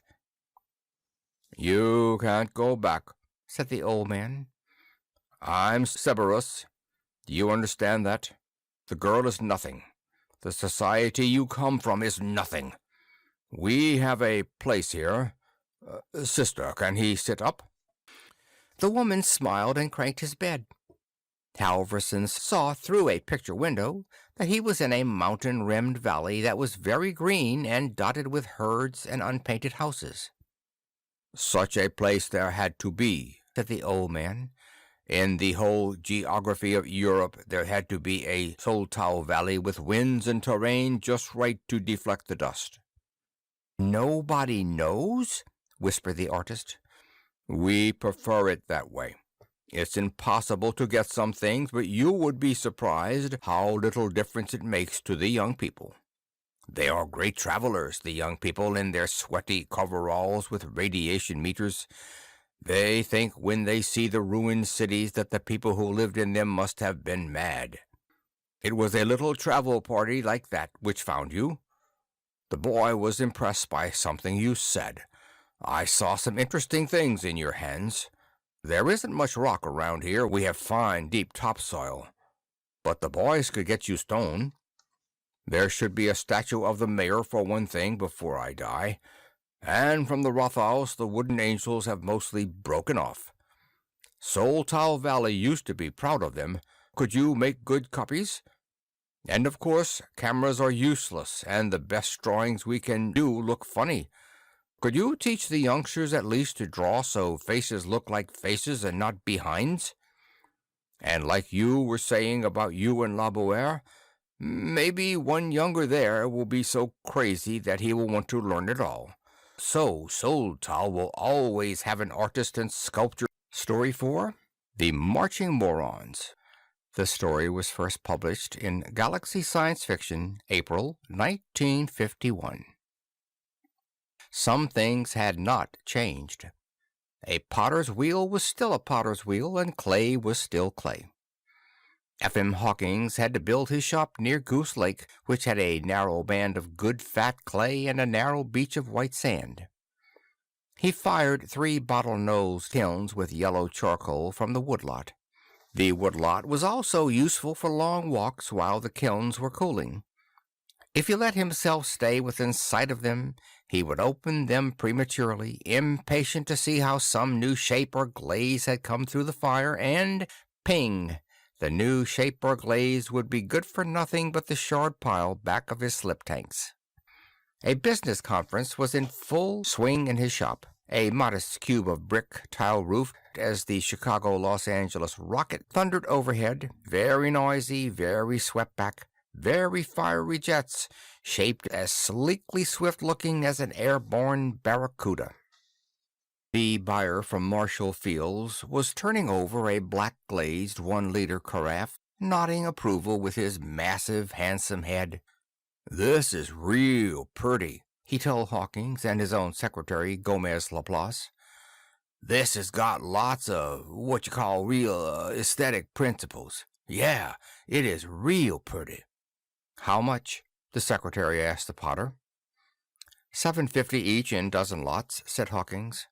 "I ran up 15 dozen last month."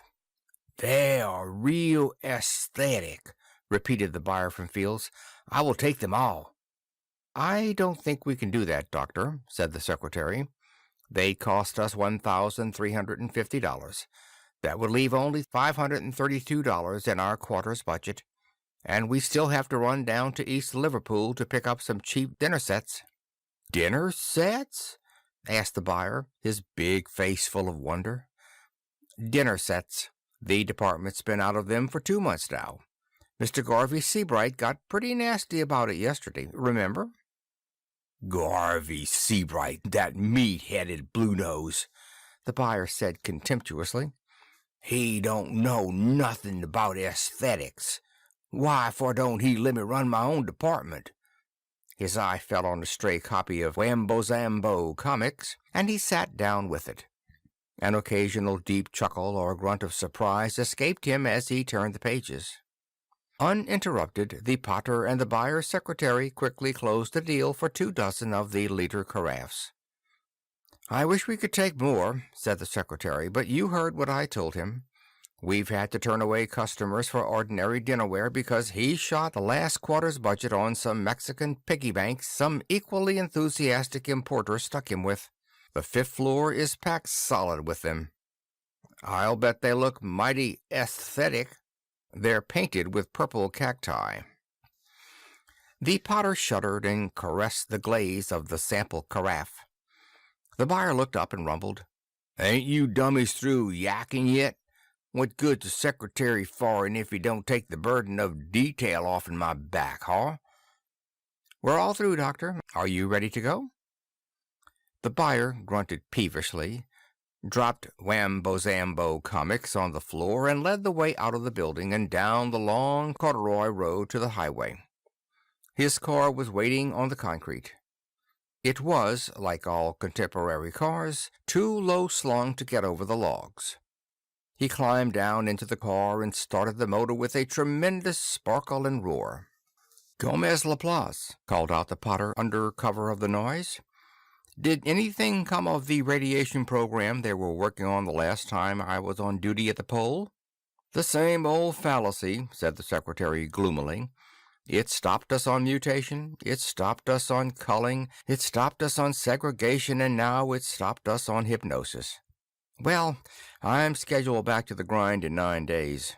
Time for another firing right now. I've got a new luster to try. I'll miss you. I shall be vacationing, running the drafting room of the new Century Engineering Corporation in Denver. They're going to put up a 200-story office building, and naturally somebody's got to be on hand." "Naturally," said Hawkins with a sour smile. There was an ear-piercing sweet blast as the buyer leaned on the horn button. Also, a yard-tall jet of what looked like flame spurted up from the car's radiator cap. The car's power plant was a gas turbine and had no radiator. "I'm coming, Doctor," said the secretary dispiritedly. He climbed down into the car, and it whooshed off with much flame and noise. The potter, depressed, wandered back up the corduroy road and contemplated his cooling kilns. The rustling wind in the boughs was obscuring the creak and mutter of the shrinking refractory brick. Hawkins wondered about the number 2 kiln, a reduction fire on a load of lusterware mugs. Had the clay chinking excluded the air? Had it been a properly smoky blaze? Would it do any harm if he just took one close... Common sense took Hawkins by the scruff of the neck and yanked him over to the tool shed. He got out his pick and resolutely set off on a prospecting jaunt to a hummocky field that might yield some oxides. He was especially low on coppers. The long walk left him sweating hard, with his lust for a peek into the kiln quiet in his breast. He swung his pick, almost at random, into one of the hummocks. It clanged on a stone which he excavated. A largely obliterated inscription said, "Ursity of Shik, Ogical Labra, Beloved Memory of Killed in Act." The potter swore mildly. He had hoped the field would turn out to be a cemetery, preferably a once fashionable cemetery full of once massive bronze caskets moldered into oxides of tin and copper. Well, hell, maybe there was some around anyway. He headed lackadaisically for the second largest hillock and sliced into it with his pick. There was a stone to undercut and topple into a trench, and then the potter was very glad he'd struck it. His nostrils were filled with the bitter smell, and the dirt was tinged with the exciting blue of copper salts. The pick went clang. Hawkins, puffing, pried up a stainless steel plate that was quite badly stained and was also marked with incised letters. It seemed to have pulled loose from rotting bronze. There were rivets on the back that brought up flakes of green patina. The potter wiped off the surface dirt with his sleeve, turned it to catch the sunlight obliquely, and read, Honest John Barlow. Honest John, famed in university annals, represents a challenge which medical science has not yet answered, revival of a human being accidentally thrown into a state of suspended animation. In 1988, Mr. Barlow, a leading Evanston real estate dealer, visited his dentist for treatment of an impacted wisdom tooth. His dentist requested and received permission to use the experimental anesthetic cyclopyridimethanol B7 developed at the university. After administration of the anesthetic, the dentist resorted to his drill. By freakish mischance, a short circuit in his machine delivered 220 volts of 60-cycle current into the patient. In a damage suit instituted by Mrs. Barlow against the dentist, the university, and the makers of the drill, a jury found for the defendants. Mr. Barlow never got up from the dentist's chair and was assumed to have died of poisoning, electrocution, or both. Morticians preparing him for embalming discovered, however, that their subject was, though certainly not living, just as certainly not dead. The university was notified, and a series of exhaustive tests was begun, including attempts to duplicate the trance state on volunteers. After a bad run of 7 cases, which ended fatally, the attempts were abandoned. Honest John was long an exhibit at the University Museum, and livened many a football game as mascot of the university's Blue Crushers. The bounds of taste were overstepped, however, when a pledge to Sigma Delta Chi was ordered in '03 to kidnap Honest John from his loosely guarded glass museum case and introduce him into the Rachel Swanson Memorial Girls Gymnasium shower room. On May 22, 2003, the University Board of Regents issued the following order. By unanimous vote, it is directed that the remains of Honest John Barlow be removed from the University Museum and conveyed to the university's Lieutenant James Scott III Memorial Biological Laboratories, and there be securely locked in a specially prepared vault. It is further directed that all possible measures for the preservation of these remains be taken by the laboratory administration, and that access to these remains be denied to all persons except qualified scholars authorized in writing by the board. The board reluctantly takes this action in view of recent notices and photographs in the nation's press which, to say the least, reflect but small credit upon the university. It was far from his field, but Hawkins understood what had happened. An early and accidental blundering into the bare bones of the Levantman shock anesthesia, which had since been replaced by other methods. To bring subjects out of Levantman shock, you let them have a squirt of simple saline in the trigeminal nerve. Interesting. And now about that bronze. He heaved the pick into the rotting green salts, expecting no resistance, and almost fractured his wrist. Something down there was solid. He began to flake off the oxides. A half-hour of work brought him down to phosphorus bronze, a huge casting of the almost incorruptible metal. It had weakened structurally over the centuries. He could fit the point of his pick under a corroded boss and pry off great creaking and grumbling striata of the stuff. Hawkins wished he had an archaeologist with him, but didn't dream of returning to his shop and calling one to take over the find. He was an all-around man, by choice, and in his free time an artist in clay and glaze. By necessity, an automotive, electronics, and atomic engineer, who could also swing a project in traffic control, individual and group psychology, architecture, or tool design. He didn't yell for a specialist every time something out of his line came up. There were so few with so much to do. He trenched around his find, discovering that it was a great brick-shaped bronze mass with an excitingly hollow sound. A long strip of moldering metal from one of the long vertical faces pulled away, exposing red rust that went whoosh and was sucked into the interior of the mass. It had been de-aired, thought Hawkins, and there must have been an inner jacket of glass which had crystallized through the centuries and quietly crumbled at the first clang of his pick. He didn't know what a vacuum would do to a subject of Levantman's shock, but he had hopes. Nor did he quite understand what a real estate dealer was, but it might have something to do with pottery. And anything might have a bearing on topic number 1. He flung his pick out of the trench, climbed out, and set off at a dog trot for his shop. A little rummaging turned up a hypo, and there was a plastic container of salt in the kitchen. Back at his dig, he chipped for another half-hour to expose the juncture of lid and body. The hinges were hopeless. He smashed them off. Hawking extended the telescopic handle of the pick for the best leverage, fitted its point into a deep pit, set its built-in fulcrum, and heaved. 5 more heaves, and he could see inside the vault what looked like a dusty marble statue. 10 more, and he could see that it was the naked body of honest John Barlow, Evanston real estate dealer, uncorrupted by time. The potter found the apex of the trigeminal nerve with his needle's point and gave him 60 cc. In an hour, Barlow's chest began to pump. In another hour, he rasped, "Did it work?" "Did it?" muttered Hawkins.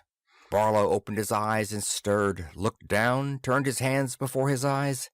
"I'll sue!" he screamed. "My clothes, my fingernails!" A horrid suspicion came over his face, and he clapped his hands to his hairless scalp. "My hair!"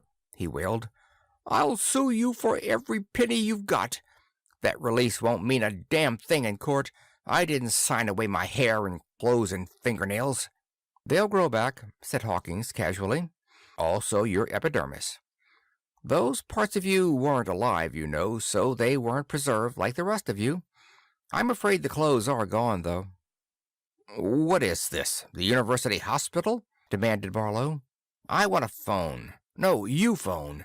Tell my wife I'm all right, and tell Sam Immerman, he's my lawyer, to get over here right away. Greenleaf 74022. Ow!" He had tried to sit up, and a portion of his pink skin rubbed against the inner surface of the casket, which was powdered by the ancient crystallized glass. "What the hell did you guys do? Boil me alive? Oh, you're going to pay for this." "You're all right," said Hawkins, wishing now he had a reference book to clear up several obscure terms.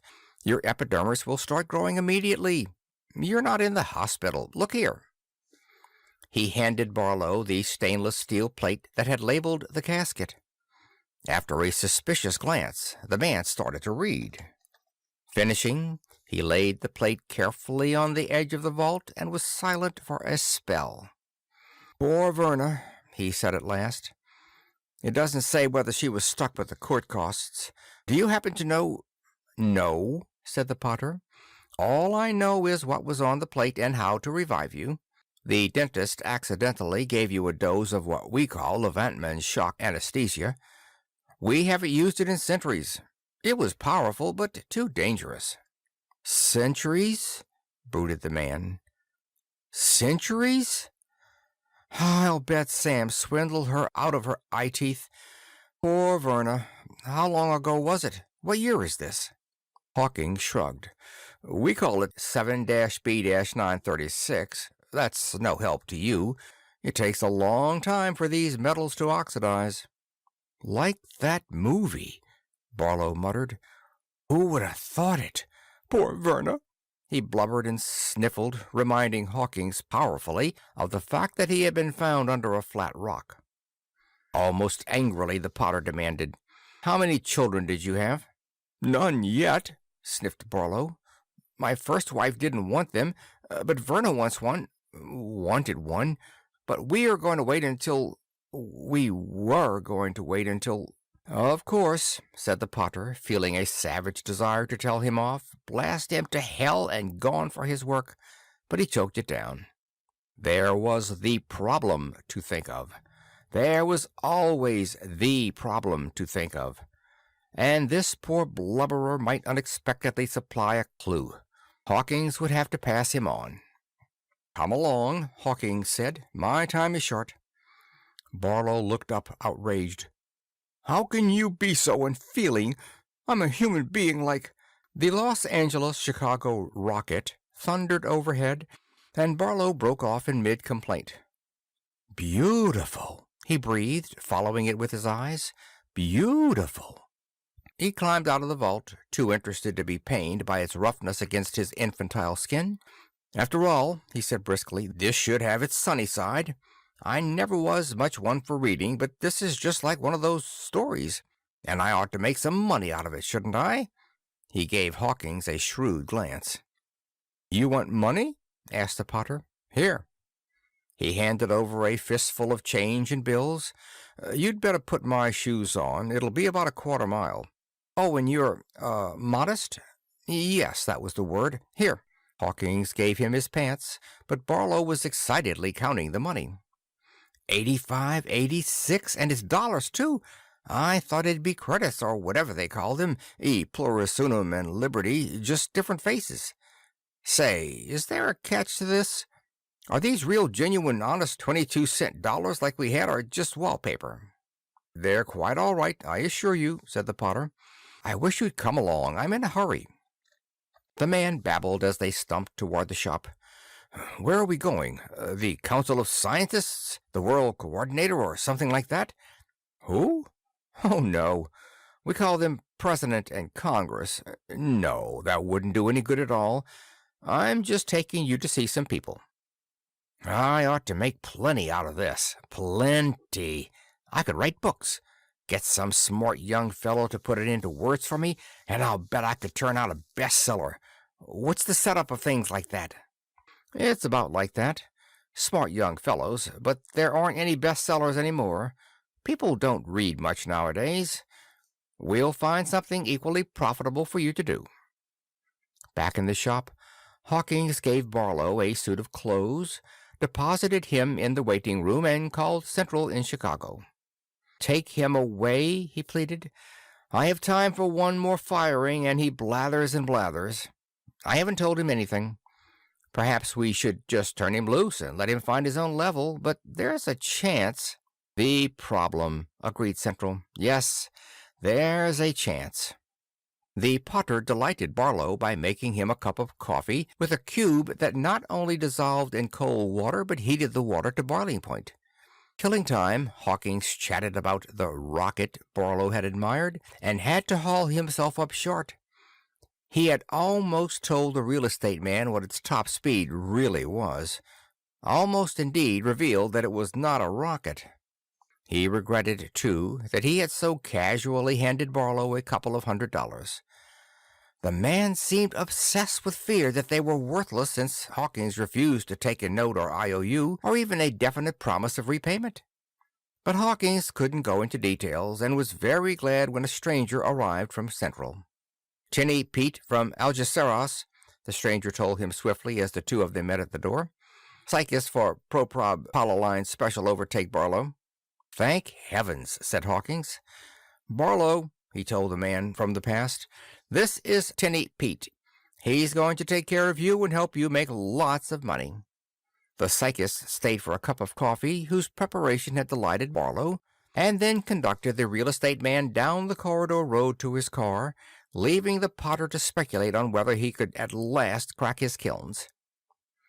Hawkins, abruptly dismissing Barlow and the problem, happily picked the chinking from around the door of the number 2 kiln, prying it open a trifle.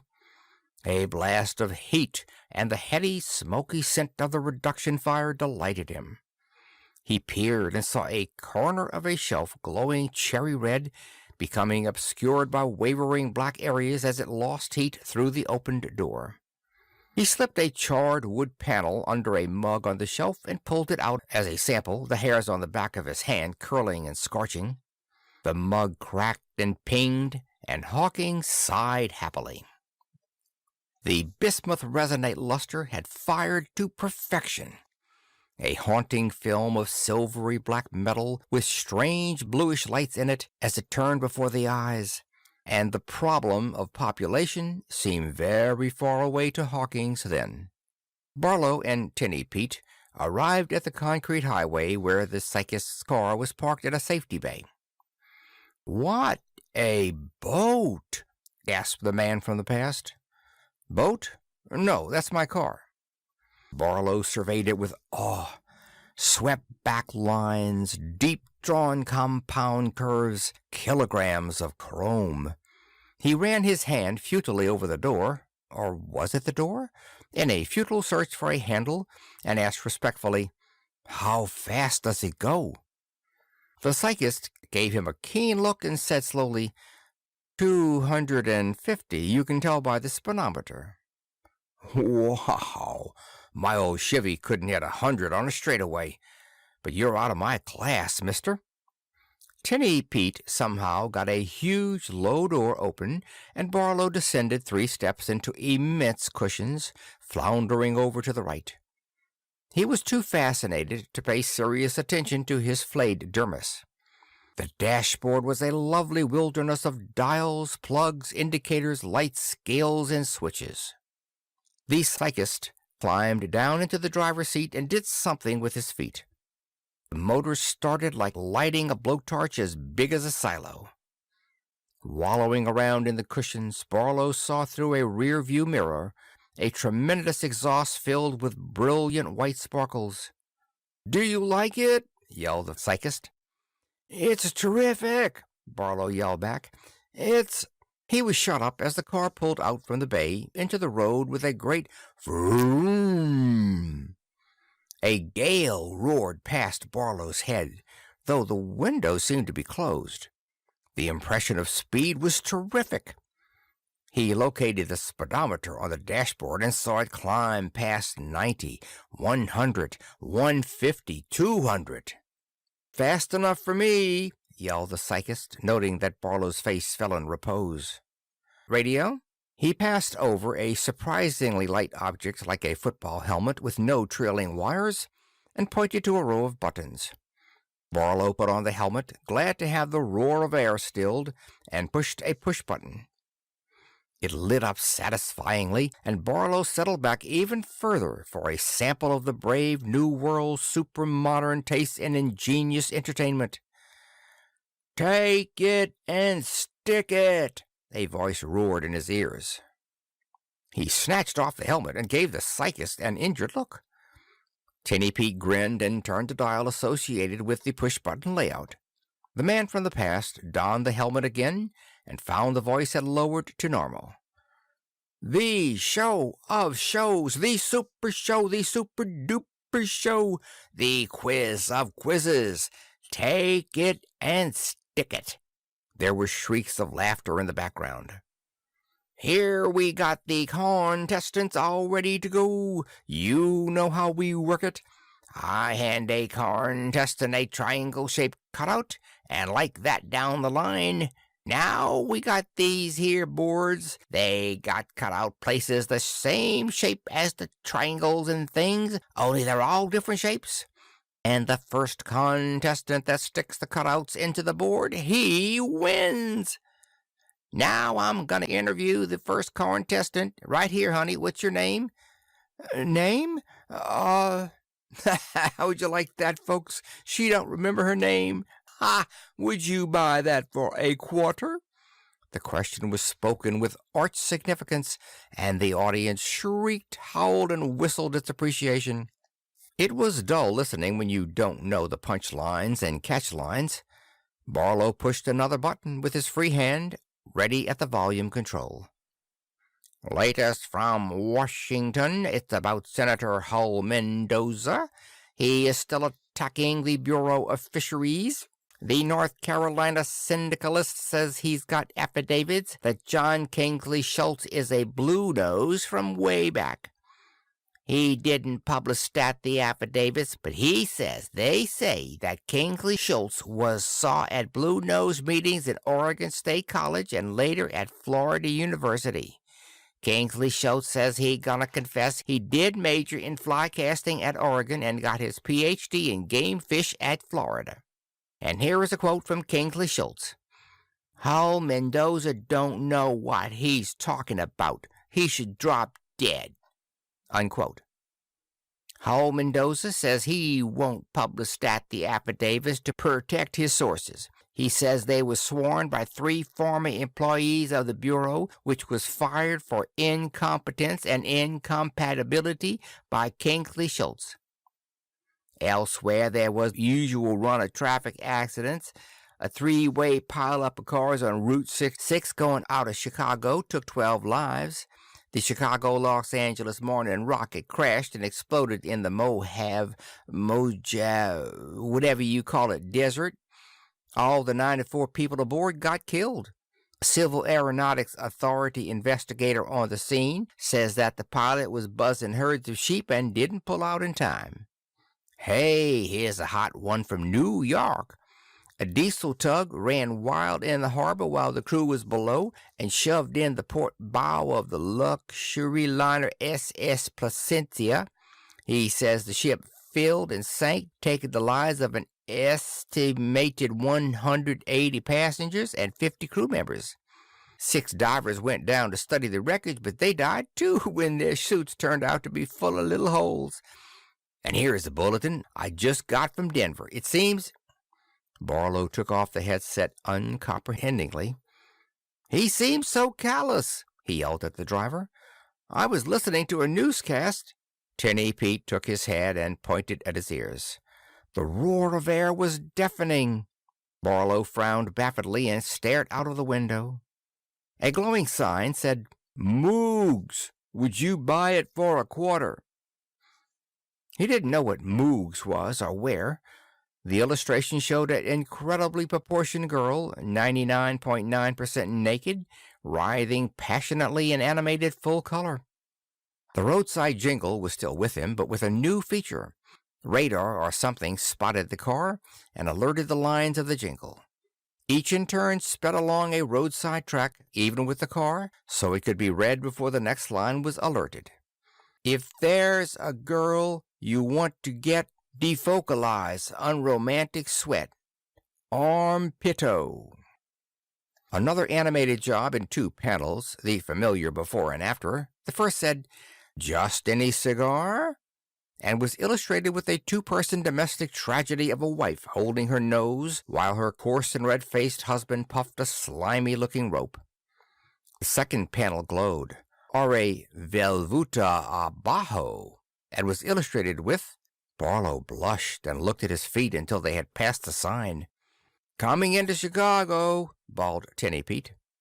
Other cars were showing up, all of them dreamboats. Watching them, Barlow began to wonder if he knew what a kilometer was exactly. They seemed to be traveling so slowly, if you ignore the rushing air past your ears and didn't let the speedy lines of the dreamboats fool you. He could have sworn they were really crawling along at 25, with occasional bursts up to 30. How much was a kilometer anyway? The city loomed ahead, and it was just what it ought to be. Towering skyscrapers, overhead ramps, landing platforms for helicopters. He clutched at the cushions. Those 2 copters, they... He didn't see what happened because their apparent collision courses took them behind a giant building. Screamingly sweet blasts of sound surrounded them as they stopped for a red light. What the hell is going on here? Said Barlow in a shrill, frightened voice. Because the braking time was just about 0, he wasn't hurled against the dashboard. Who's kidding who? Why, what's the matter? Demanded the driver. The light changed to green, and he started to pick up. Barlow stiffened as he realized that the rush of air past his ears began just a brief, unreal split second before the car was actually moving. He grabbed for the door handle on his side. The city grew on them slowly, scattered buildings, denser buildings, taller buildings, and a red light ahead. The car rolled to a stop in zero braking time. The rush of air cut off an instant after it stopped, and Barlow was out of the car and running frenziedly down a sidewalk 1 instant after that. "They'll track me down," he thought, panting. "It's a secret police thing. They'll get you. Mind-reading machines, television eyes everywhere. Afraid you'll tell their slaves about freedom and stuff. They don't let anybody cross them, like that story I once read." Winded, he slowed to a walk and congratulated himself that he had guts enough not to turn around. That was what they always watched for. Walking, he was just another business-suited back among hundreds. He would be safe. A hand tumbled from a large, coarse, handsome face thrust close to his. "What's the matter bumping into people like you own a sidewalk? Got a mind to slam you in a mushy bussard." It was neither the mad potter nor the mad driver. "Excuse me," said Barlow. "What did you say?" "Oh, yeah?" yelled the stranger dangerously, and waited for an answer. Barlow, with the feeling that he had somehow been suckered into the short end of an intricate land title deal, heard himself reply belligerently, "Yeah." The stranger let go of his shoulder and snarled. "Oh, yeah? Yeah," said Barlow, yanking his jacket back into shape. "Ah," snarled the stranger, with more contempt and disgust than ferocity. He added an obscenity current in Barlow's time, a standard but physiologically impossible directive, and strutted off, hulking his shoulders and balling his fists. Barlow walked on, trembling. Evidently he had handled it well enough. He stopped at a red light while the long, low dreamboats roared before him, and pedestrians in the sidewalk flow with him threaded their way through the stream of cars. Brakes screamed, fenders clanged and dented, hoarse cries flew back and forth between drivers and walkers. He leaped back frantically as one car swerved over an arc of sidewalk to miss another. The signal changed to green. The cars kept on coming for about 30 seconds and then dwindled to an occasional light runner. Barlow crossed warily and leaned against a vending machine, blowing big breaths. "Look natural," he told himself. "Do something normal. Buy something from the machine."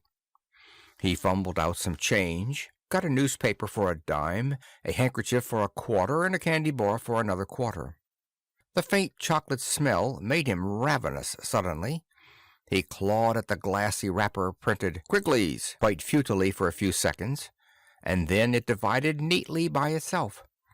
The bar made 3 good bites, and he bought 2 more and gobbled them down. Thirsty, he drew a carbonated orange drink in another one of the glassy wrappers from the machine for another dime. When he fumbled with it, it divided neatly and spilled all over his knees. Barlow decided he had been there long enough and walked on. The shop windows were shop windows. People still wore and bought clothes, still smoked and bought tobacco, still ate and bought food. And they still went to the movies, he saw with pleased surprise as he passed, and then returned to a glittering place whose sign said it was the Bijou. The place seemed to be showing a quintuple feature: Babies Are Terrible, Don't Have Children, and The Canali Kid. It was irresistible. He paid $1 and went in. He caught the tail end of The Canali Kid in 3-dimensional, full-color, full-scent production. It appeared to be an interplanetary saga winding up with a chase scene and a reconciliation between estranged hero and heroine. Babies Are Terrible and Don't Have Children were fantastic arguments against parenthood. The grotesquely exaggerated dangers of painful graphic childbirth, vicious children, old parents beaten and starved by their sadistic offspring. The audience, Barlow astoundedly noted, was placidly chomping sweets and showing no particular signs of revulsion. The coming attractions drove him into the lobby. Fanfares were shattering, the blazing colors blinding, and the added scents stomach-heaving. When his eyes again became accustomed to the moderate lighting of the lobby, he groped his way to a bench and opened the newspaper he had bought. It turned out to be the racing sheet, which afflicted him with a crushing sense of loss. The familiar boxed index in the lower left-hand corner of the front page showed almost unbearably that Churchill Downs and Empire City were still in business. Blinking back tears, he turned to the past performances at Churchill. They weren't using abbreviations anymore, and the pages because of that were single column instead of double, but it was all the same. Or was it?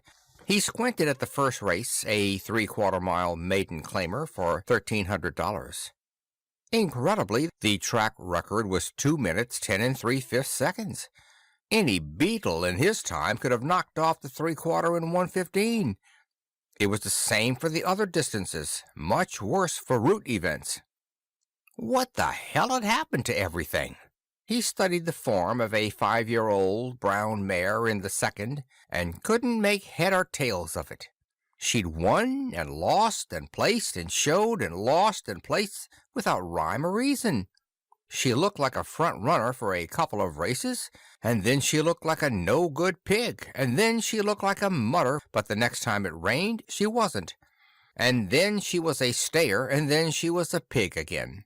In a good $5,000 allowance event, too. Barlow looked at the other entries, and it slowly dawned on him that they were all like the 5-year-old brown mare.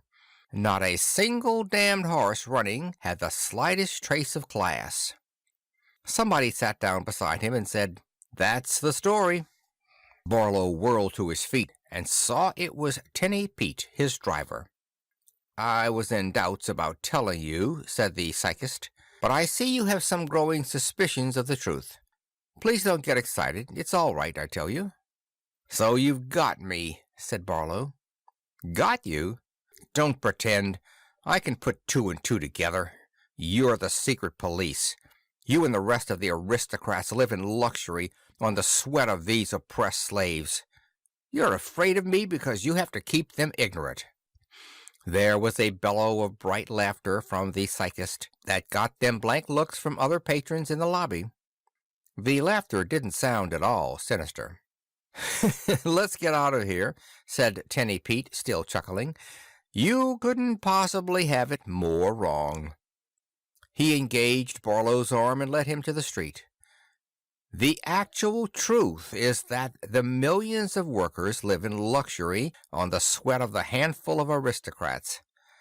I shall probably die before my time of overwork, unless—" he gave Barlow a speculative look, "you may be able to help us." "I know that gag," sneered Barlow. "I made money in my time, and to make money you have to get people on your side. Go ahead and shoot me if you want, but you're not going to make a fool out of me." "You nasty little ingrate," snapped the psychist, with a kaleidoscopic change of mood. "This damned mess is all your fault, and the fault of people like you. Now come along and no more of your nonsense." He yanked Barlow into an office building lobby and an elevator that disconcertedly went whoosh loudly as it rose. The real estate man's knees were wobbly as the psychist pushed him from the elevator, down a corridor, and into an office. A hawk-faced man rose from a plain chair as the door closed behind them. After an angry look at Barlow, he asked the psychist, "Why was I called from the pole to inspect this unget-up-dandard? I've deep-probed et find quasi-chance ex him proprobaticline," said the psychist soothingly.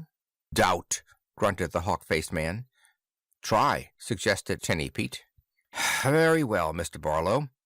I understand you and your lamented had no children. What of it? Think this of it.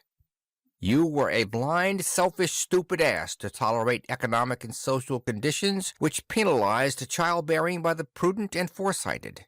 You made us what we are today, and I want you to know that we are far from satisfied. Damn fool rockets, damn fool automobiles, damn fool cities with overhead ramps." "As far as I can see," said Barlow, "you're running down the best features of time. Are you crazy? The rockets aren't rockets. They're turbojets. Good turbojets, but the fancy shell around them makes for a bad drag. The automobiles have a top speed of 100 kilometers per hour. A kilometer is, if I recall my paleolinguistics, 3/5 of a mile. And the speedometers are all rigged accordingly so that drivers will think they're going 250. The cities are ridiculous, expensive, unsanitary, wasteful conglomerations of people who'd be better off and more productive if they were spread over the countryside. We need rockets and trick speedometers in cities because, while you and your kind were being prudent and foresighted and not having children, the migrant workers, slum dwellers, and tenant farmers were shiftlessly and short-sightedly having children, breeding. My God, how they bred. Wait a minute, objected Barlow. There were lots of people in our crowd who had 2 or 3 children. The attrition of accidents, illness, wars, and such took care of that. Your intelligence was bred out. It is gone. Children that should have been born never were. The just average, they'll get along majority took over the population.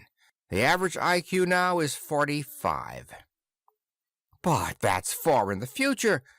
So are you, grunted the hawk-faced man sourly. But who are you people? Just people, real people. Some generations ago, the geneticists realized at last that nobody was going to pay any attention to what they said, so they abandoned words for deeds. Specifically, they formed and recruited for a closed corporation intended to maintain and improve the breed. We are their descendants, about 3 million of us. There are 5 billion of the others, so we are their slaves. During the past couple of years, I've designed a skyscraper, kept Billings Memorial Hospital here in Chicago running, headed off war with Mexico, and directed traffic at LaGuardia Field in New York. I don't understand. Why don't you let them go to hell in their own way? The man grimaced. We tried it once for 3 months. We holed up at the South Pole and waited. They didn't notice it. Some drafting room people were missing, some chief nurses didn't show up, minor government people on the non-policy level couldn't be located. It didn't seem to matter. In a week there was hunger. In 2 weeks there were famine and plague. In 3 weeks, war and anarchy. We called off the experiment. It took us most of the next generation to get things squared away again. But why didn't you let them kill each other off? 5 billion corpses mean about 500 million tons of rotting flesh. Barlow had another idea. Why don't you sterilize them? 2.5 billion operations is a lot of operations. Because they breed continuously, the job would never be done. I see, like the marching Chinese. Who the devil are they? It was a paradox of my time.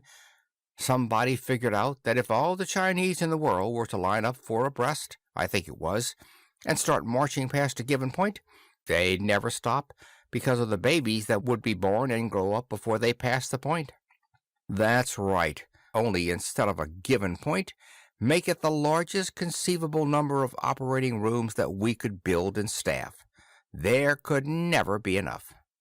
Say, said Barlow, those movies about babies, was that your propaganda?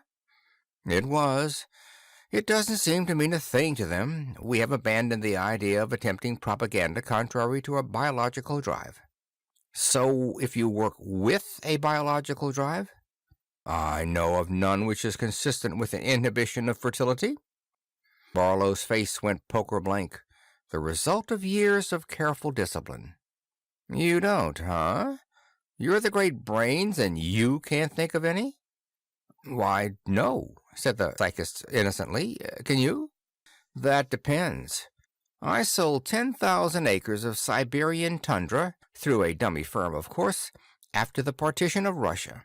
The buyers thought they were getting improved building lots on the outskirts of Kiev. I'd say that was a lot tougher than this job. How so? Asked the hawk-faced man. Those were normal, suspicious customers, and these are morons, born suckers. You just figure out a con they'll fall for, they won't know enough to do any smart checking. The psychist and the hawk-faced man had also had training. They kept themselves from looking with sudden hope at each other. "You seem to have something in mind," said the psychist. Barlow's poker face went blanker still. "Maybe I have. I haven't heard any offer yet. There's the satisfaction of knowing that you've prevented Earth's resources from being so plundered," the hawk-faced man pointed out, "that the race will soon become extinct." "I don't know that," Barlow said bluntly. "All I have is your word." "If you really have a method, I don't think any price would be too great," the psychist offered. "Money," said Barlow. "All you want." "More than you want," the hawk-faced man corrected. "Prestige," added Barlow. "Plenty of publicity. My picture and my name in the papers and over TV every day. Statues to me, parks and cities and streets and other things named after me. A whole chapter in the history books." The psychist made a facial sign to the hawk-faced man that meant, "Oh, brother." The hawk-faced man signaled back, "Steady, boy." "It's not too much to ask," the psychist agreed. Barlow, sensing a seller's market, said, "Power." "Power?" the hawk-faced man repeated puzzledly. "Your own hydro station or nuclear pile?" "I mean a world dictatorship with me as dictator." "Well, now," said the psychist, but the hawk-faced man interrupted. "It would take a special emergency act of Congress, but the situation warrants it. I think that can be guaranteed." "Could you give me some indication of your plan?" the psychist asked. "Ever hear of lemmings?" "No." "They were, I guess, since you haven't heard of them, little animals in Norway, and every few years they'd swarm to the coast and swim out to sea until they drowned. I figure on putting some lemming urges into the population." "How?" "I'll save that till I get the right signatures on the deal." The hawk-faced man said, "I'd like to work with you on it, Barlow. My name is Ryan Ingana." He put out his hand. Barlow looked closely at the hand, then at the man's face. "Ryan what?" "Ingana." "That sounds like an African name." "It is. My mother's father was a Watusi." Barlow didn't take the hand. "I thought you looked pretty dark. I don't want to hurt your feelings, but I don't think I'd be at my best working with you. There must be somebody else just as well qualified, I'm sure." The psychist made a facial sign to Ryan Ingana that meant, "Steady yourself, boy." "Very well," Ryan Ingana told Barlow. "We'll see what arrangement can be made. It's not that I'm prejudiced, you understand. Some of my best friends—" "Mr. Barlow, don't give it another thought. Anybody who could pick on the lemming analogy is going to be useful to us."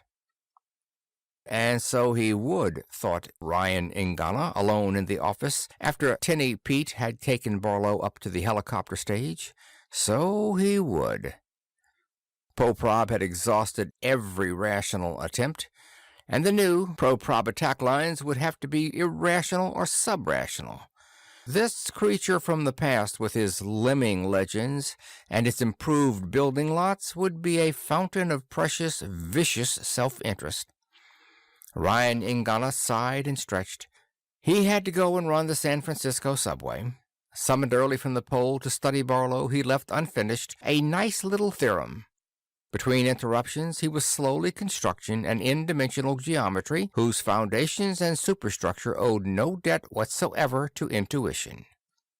Upstairs, waiting for a helicopter, Barlow was explaining to Tinny Pete that he had nothing against Negroes, and Tinny Pete wished he had some of Ryan Ingana's imperturbability and humor for the ordeal. The helicopter took them to International Airport, where, Tinny Pete explained, Barlow would leave for the pole. The man from the past wasn't sure he'd like a dreary waste of ice and cold. "It's all right," said the psychist. "A civilized layout, warm, pleasant. You'll be able to work more efficiently there. All the facts at your fingertips, a good secretary." "I'll need a pretty big staff," said Barlow, who had learned from thousands of deals never to take the first offer. "I mean a private, confidential one," said Tinny Pete readily. "But you can have as many as you want. You'll naturally have top priority if you really have a workable plan." "Let's not forget this dictatorship angle," said Barlow. He didn't know that the psychist would just as readily have promised him deification to get him happily on the rocket for the pole. Tinny Pete had no wish to be torn limb from limb.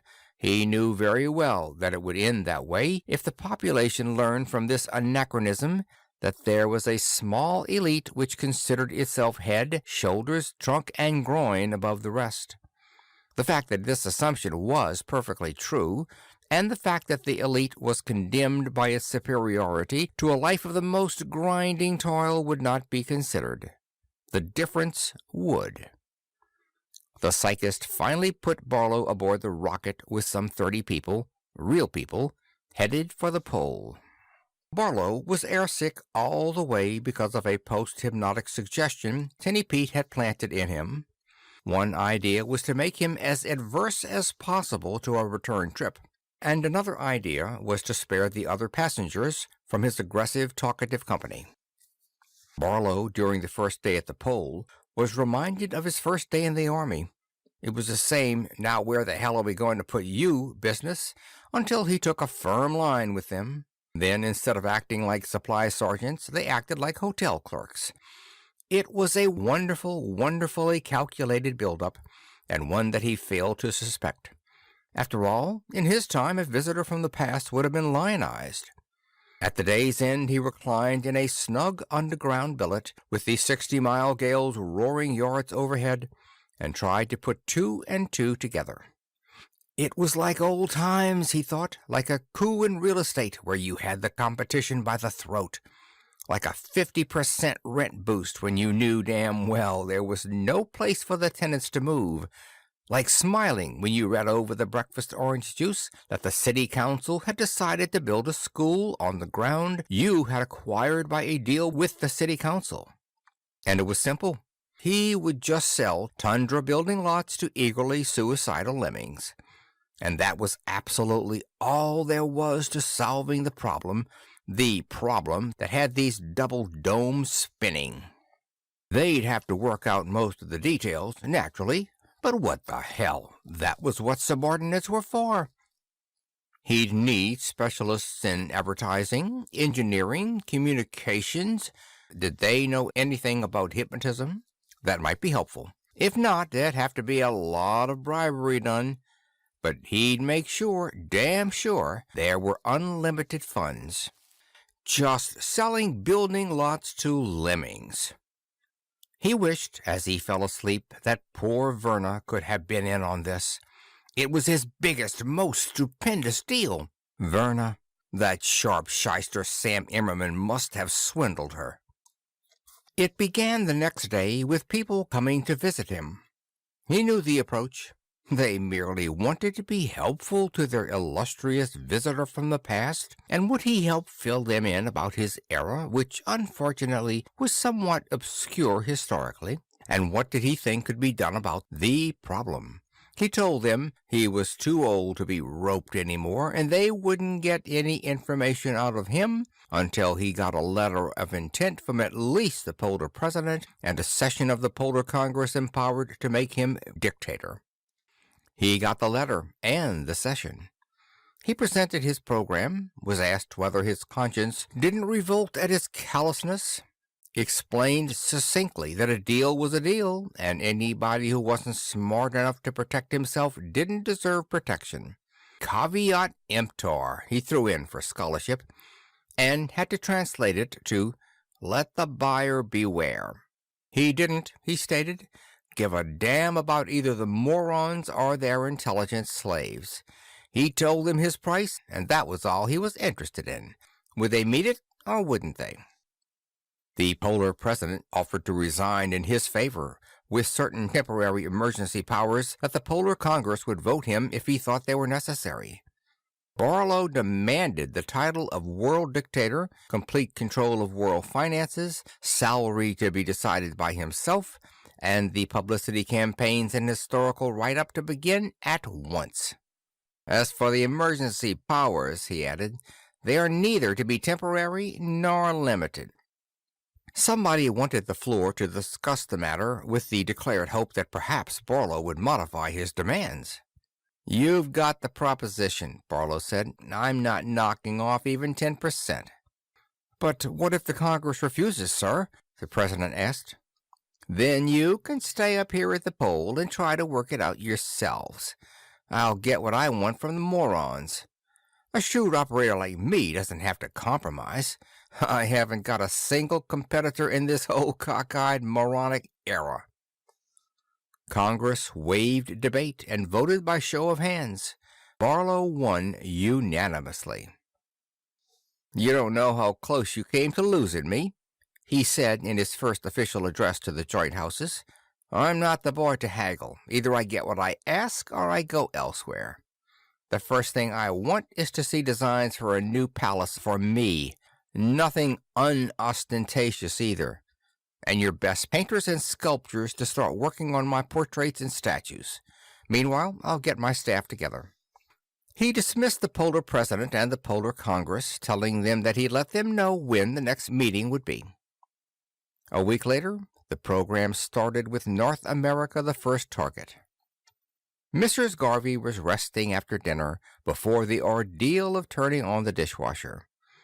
The TV, of course, was on, and it said, "Oh," long, shuddery, and ecstatic, the cue for the Parfum Assault Criminal spot commercial. "Girls," said the announcer hoarsely, "do you want your man? It's easy to get him, easy as a trip to Venus." "Huh?" said Mrs. Garvey. "What's the matter?" snorted her husband, starting out of a doze. "Did you hear that?" "What?" "He said easy like a trip to Venus." "So?" "Well, I thought you couldn't get to Venus. I thought they just had that one rocket thing that crashed on the moon." "Ah, women don't keep up with the news," said Garvey righteously, subsiding again. "Oh," said his wife uncertainly. And the next day, on Henry's Other Mistress, there was a new character who had just breezed in, Buzz Renshaw, master rocket pilot of the Venus run. On Henry's Other Mistress, the broadcast drama about you and your neighbors, folksy people, ordinary people, real people, Mrs. Garvey listened with amazement over a cooling cup of coffee as Buzz made hay of her hazy convictions. Mona: "Darling, it's so good to see you again." Buzz: "You don't know how I've missed you on that dreary Venus run." Sound: Venetian blind run down, key turned in door lock. Mona: "Was it very dull, dearest?" Buzz: "Let's not talk about my humdrum job, darling. Let's talk about us." Sound: Creaking bed. Well, the program was back to normal at last. That evening, Mrs. Garvey tried to ask again whether her husband was sure about those rockets, but he was dozing right through Take It and Stick It, so she watched the screen and forgot the puzzle. She was still rocking with laughter at the gag line, "Would you buy it for a quarter?"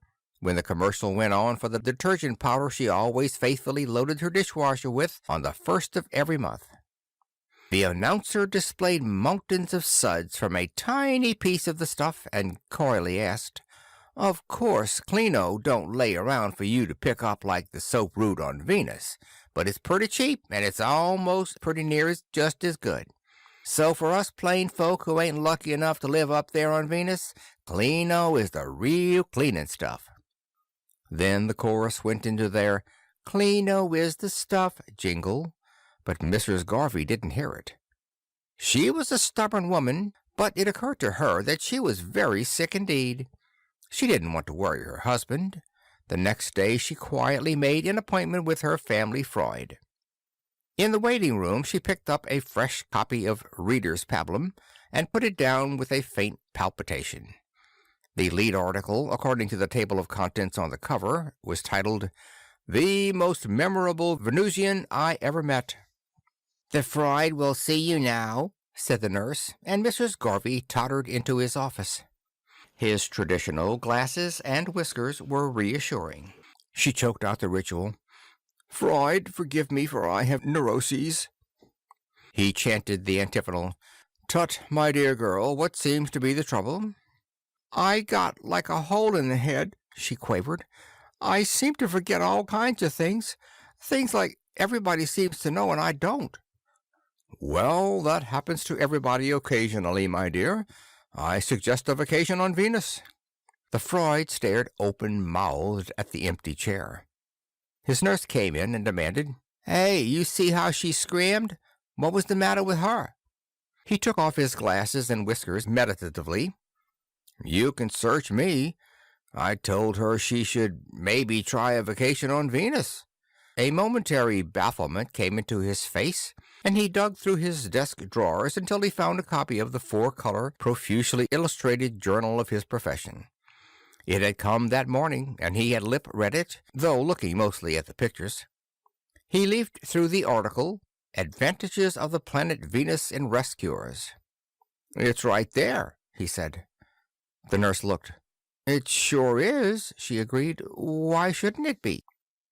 "The trouble with these neurotics," decided the Freud, "is that they all the time got to fight reality. Show in the next twitch." He put on his glasses and whiskers again and forgot Mrs. Garvey and her strange behavior. "Freud, forgive me, for I have neuroses." "Tut, my dear girl, what seems to be the trouble?" Like many cures of mental disorders, Mrs. Garvey's was achieved largely by self-treatment. She disciplined herself sternly out of the crazy notion that there had been only one rocket ship and that one a failure. She could join, without wincing, eventually, in any conversation on the desirability of Venus as a place to retire, on its fabulous floral profusion. Finally, she went to Venus. All her friends were trying to book passage with the Evening Star Travel and Real Estate Corporation, but naturally the demand was crushing. She considered herself lucky to get a seat at last to the 2-week summer cruise. The spaceship took off from a place called Los Alamos, New Mexico. It looked just like all the spaceships on television and in the picture magazines, but was more comfortable than you would expect. Mrs. Garvey was delighted with the 50 or so fellow passengers assembled before takeoff. They were from all over the country, and she had a distinct impression that they were on the brainy side. The captain, a tall, hawk-faced, impressive fellow called Ryan something or other, welcomed them aboard and trusted that their trip would be a memorable one. He regretted that there would be nothing to see because, due to the meteorite season, the ports would be dogged down. It was disappointing, yet reassuring that the line was taking no chances. There was the expected momentary discomfort at takeoff, and then 2 monotonous days of droning travel through space to be whiled away in the lounge at cards or craps. The landing was a routine bump, and the voyagers were issued tablets to swallow to immunize them against any minor ailments. When the tablets took effect, the lock was opened, and Venus was there. It looked much like a tropical island on Earth, except for a blanket of cloud overhead. But it had a heady, otherworldly quality that was intoxicating and glamorous. The 10 days of the vacation were suffused with a hazy magic. The soap root, as advertised, was free and sudsy. The fruits, mostly tropical varieties transplanted from Earth, were delightful. The simple shelters provided by the travel company were more than adequate for the balmy days and nights. It was with sincere regret that the voyagers filed again into the ship and swallowed more tablets doled out to counteract and sterilize any Venus illnesses they might unwittingly communicate to Earth. Vacationing was one thing, power politics was another. At the pole, a small man was in a soundproof room, his face deathly pale and his body limp in a straight chair. In the American Senate chamber, Senator Hull Mendoza, Sind, North Carolina, was saying, Mr. President and gentlemen, I would be remiss in my duty as a legislature if I didn't bring to the attention of the august body I see here a perilous situation which is fraught with peril. As is well known to members of this august body, The perfection of spaceflight has brought with it a situation I can only describe as fraught with peril. Mr. President and gentlemen, now that swift American rockets now traverse the trackless void of space between this planet and our nearest planetarial neighbor in space, and gentlemen, I refer to Venus, the star of dawn, the brightest jewel in fair Vulcan's diadem. Now, I say, I want to inquire what steps are being taken to colonize Venus with a vanguard of patriotic citizens like those Minutemen of yore. Mr. President and gentlemen, there are in this world nations, envious nations, I do not name Mexico, who by fair means or foul may seek to wrest from Columbia's grasp the torch of freedom of speech. Nations whose low living standards and innate depravity give them an unfair advantage over the citizens of our fair republic. This is my program. I suggest that a city of more than 100,000 populations be selected by lot. The citizens of the fortunate city are to be awarded choice lands on Venus, free and clear, to have and to hold and convey to their descendants. And the national government shall provide free transportation to Venus for these citizens. And this program shall continue city by city until there has been deposited on Venus a sufficient vanguard of citizens to protect our manifest rights in that planet. Objections will be raised, for carping critics we have always with us.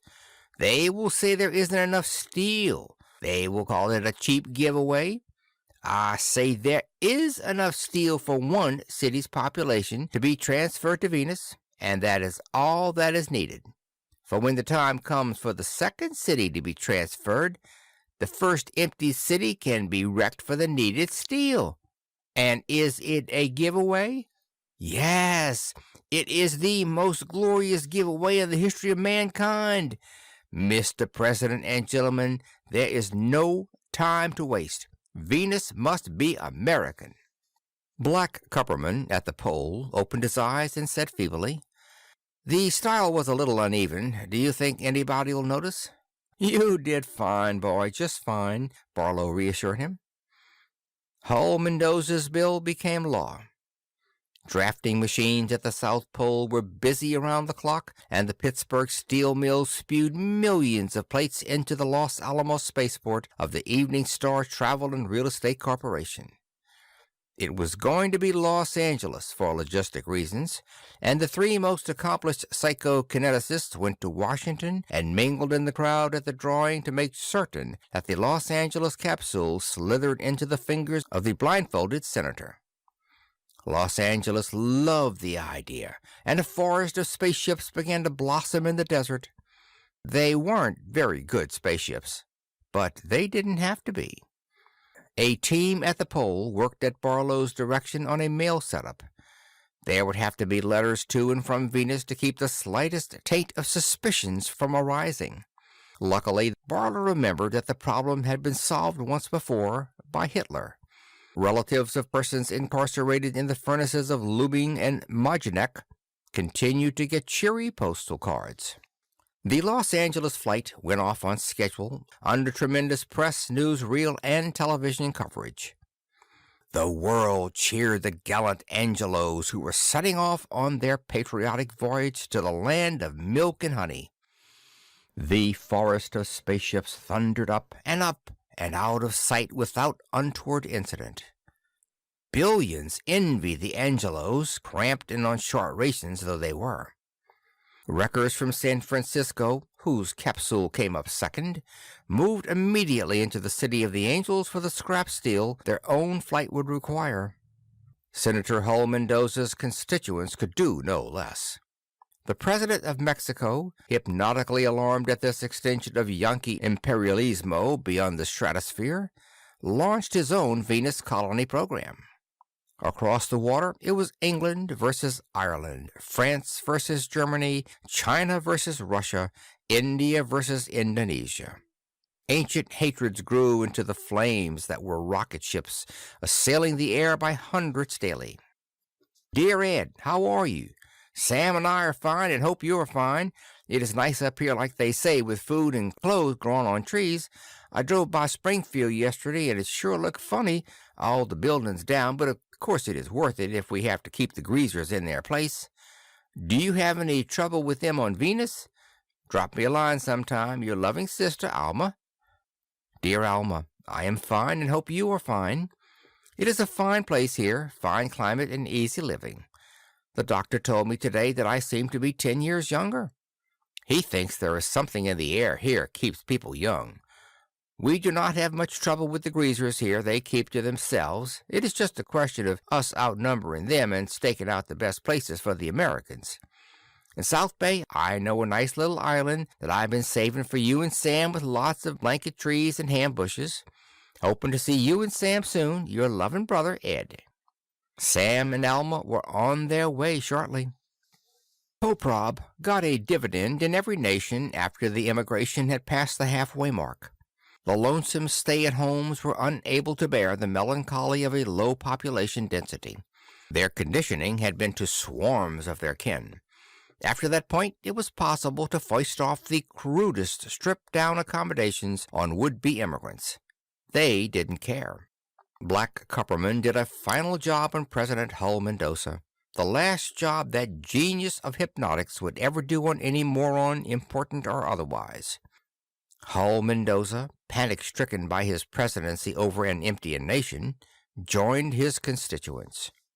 The Independence, aboard which traveled the national government of America, was the most elaborate of all the spaceships, bigger, more comfortable, with a lounge that was handsome, though cramped, and cloakrooms for senators and representatives.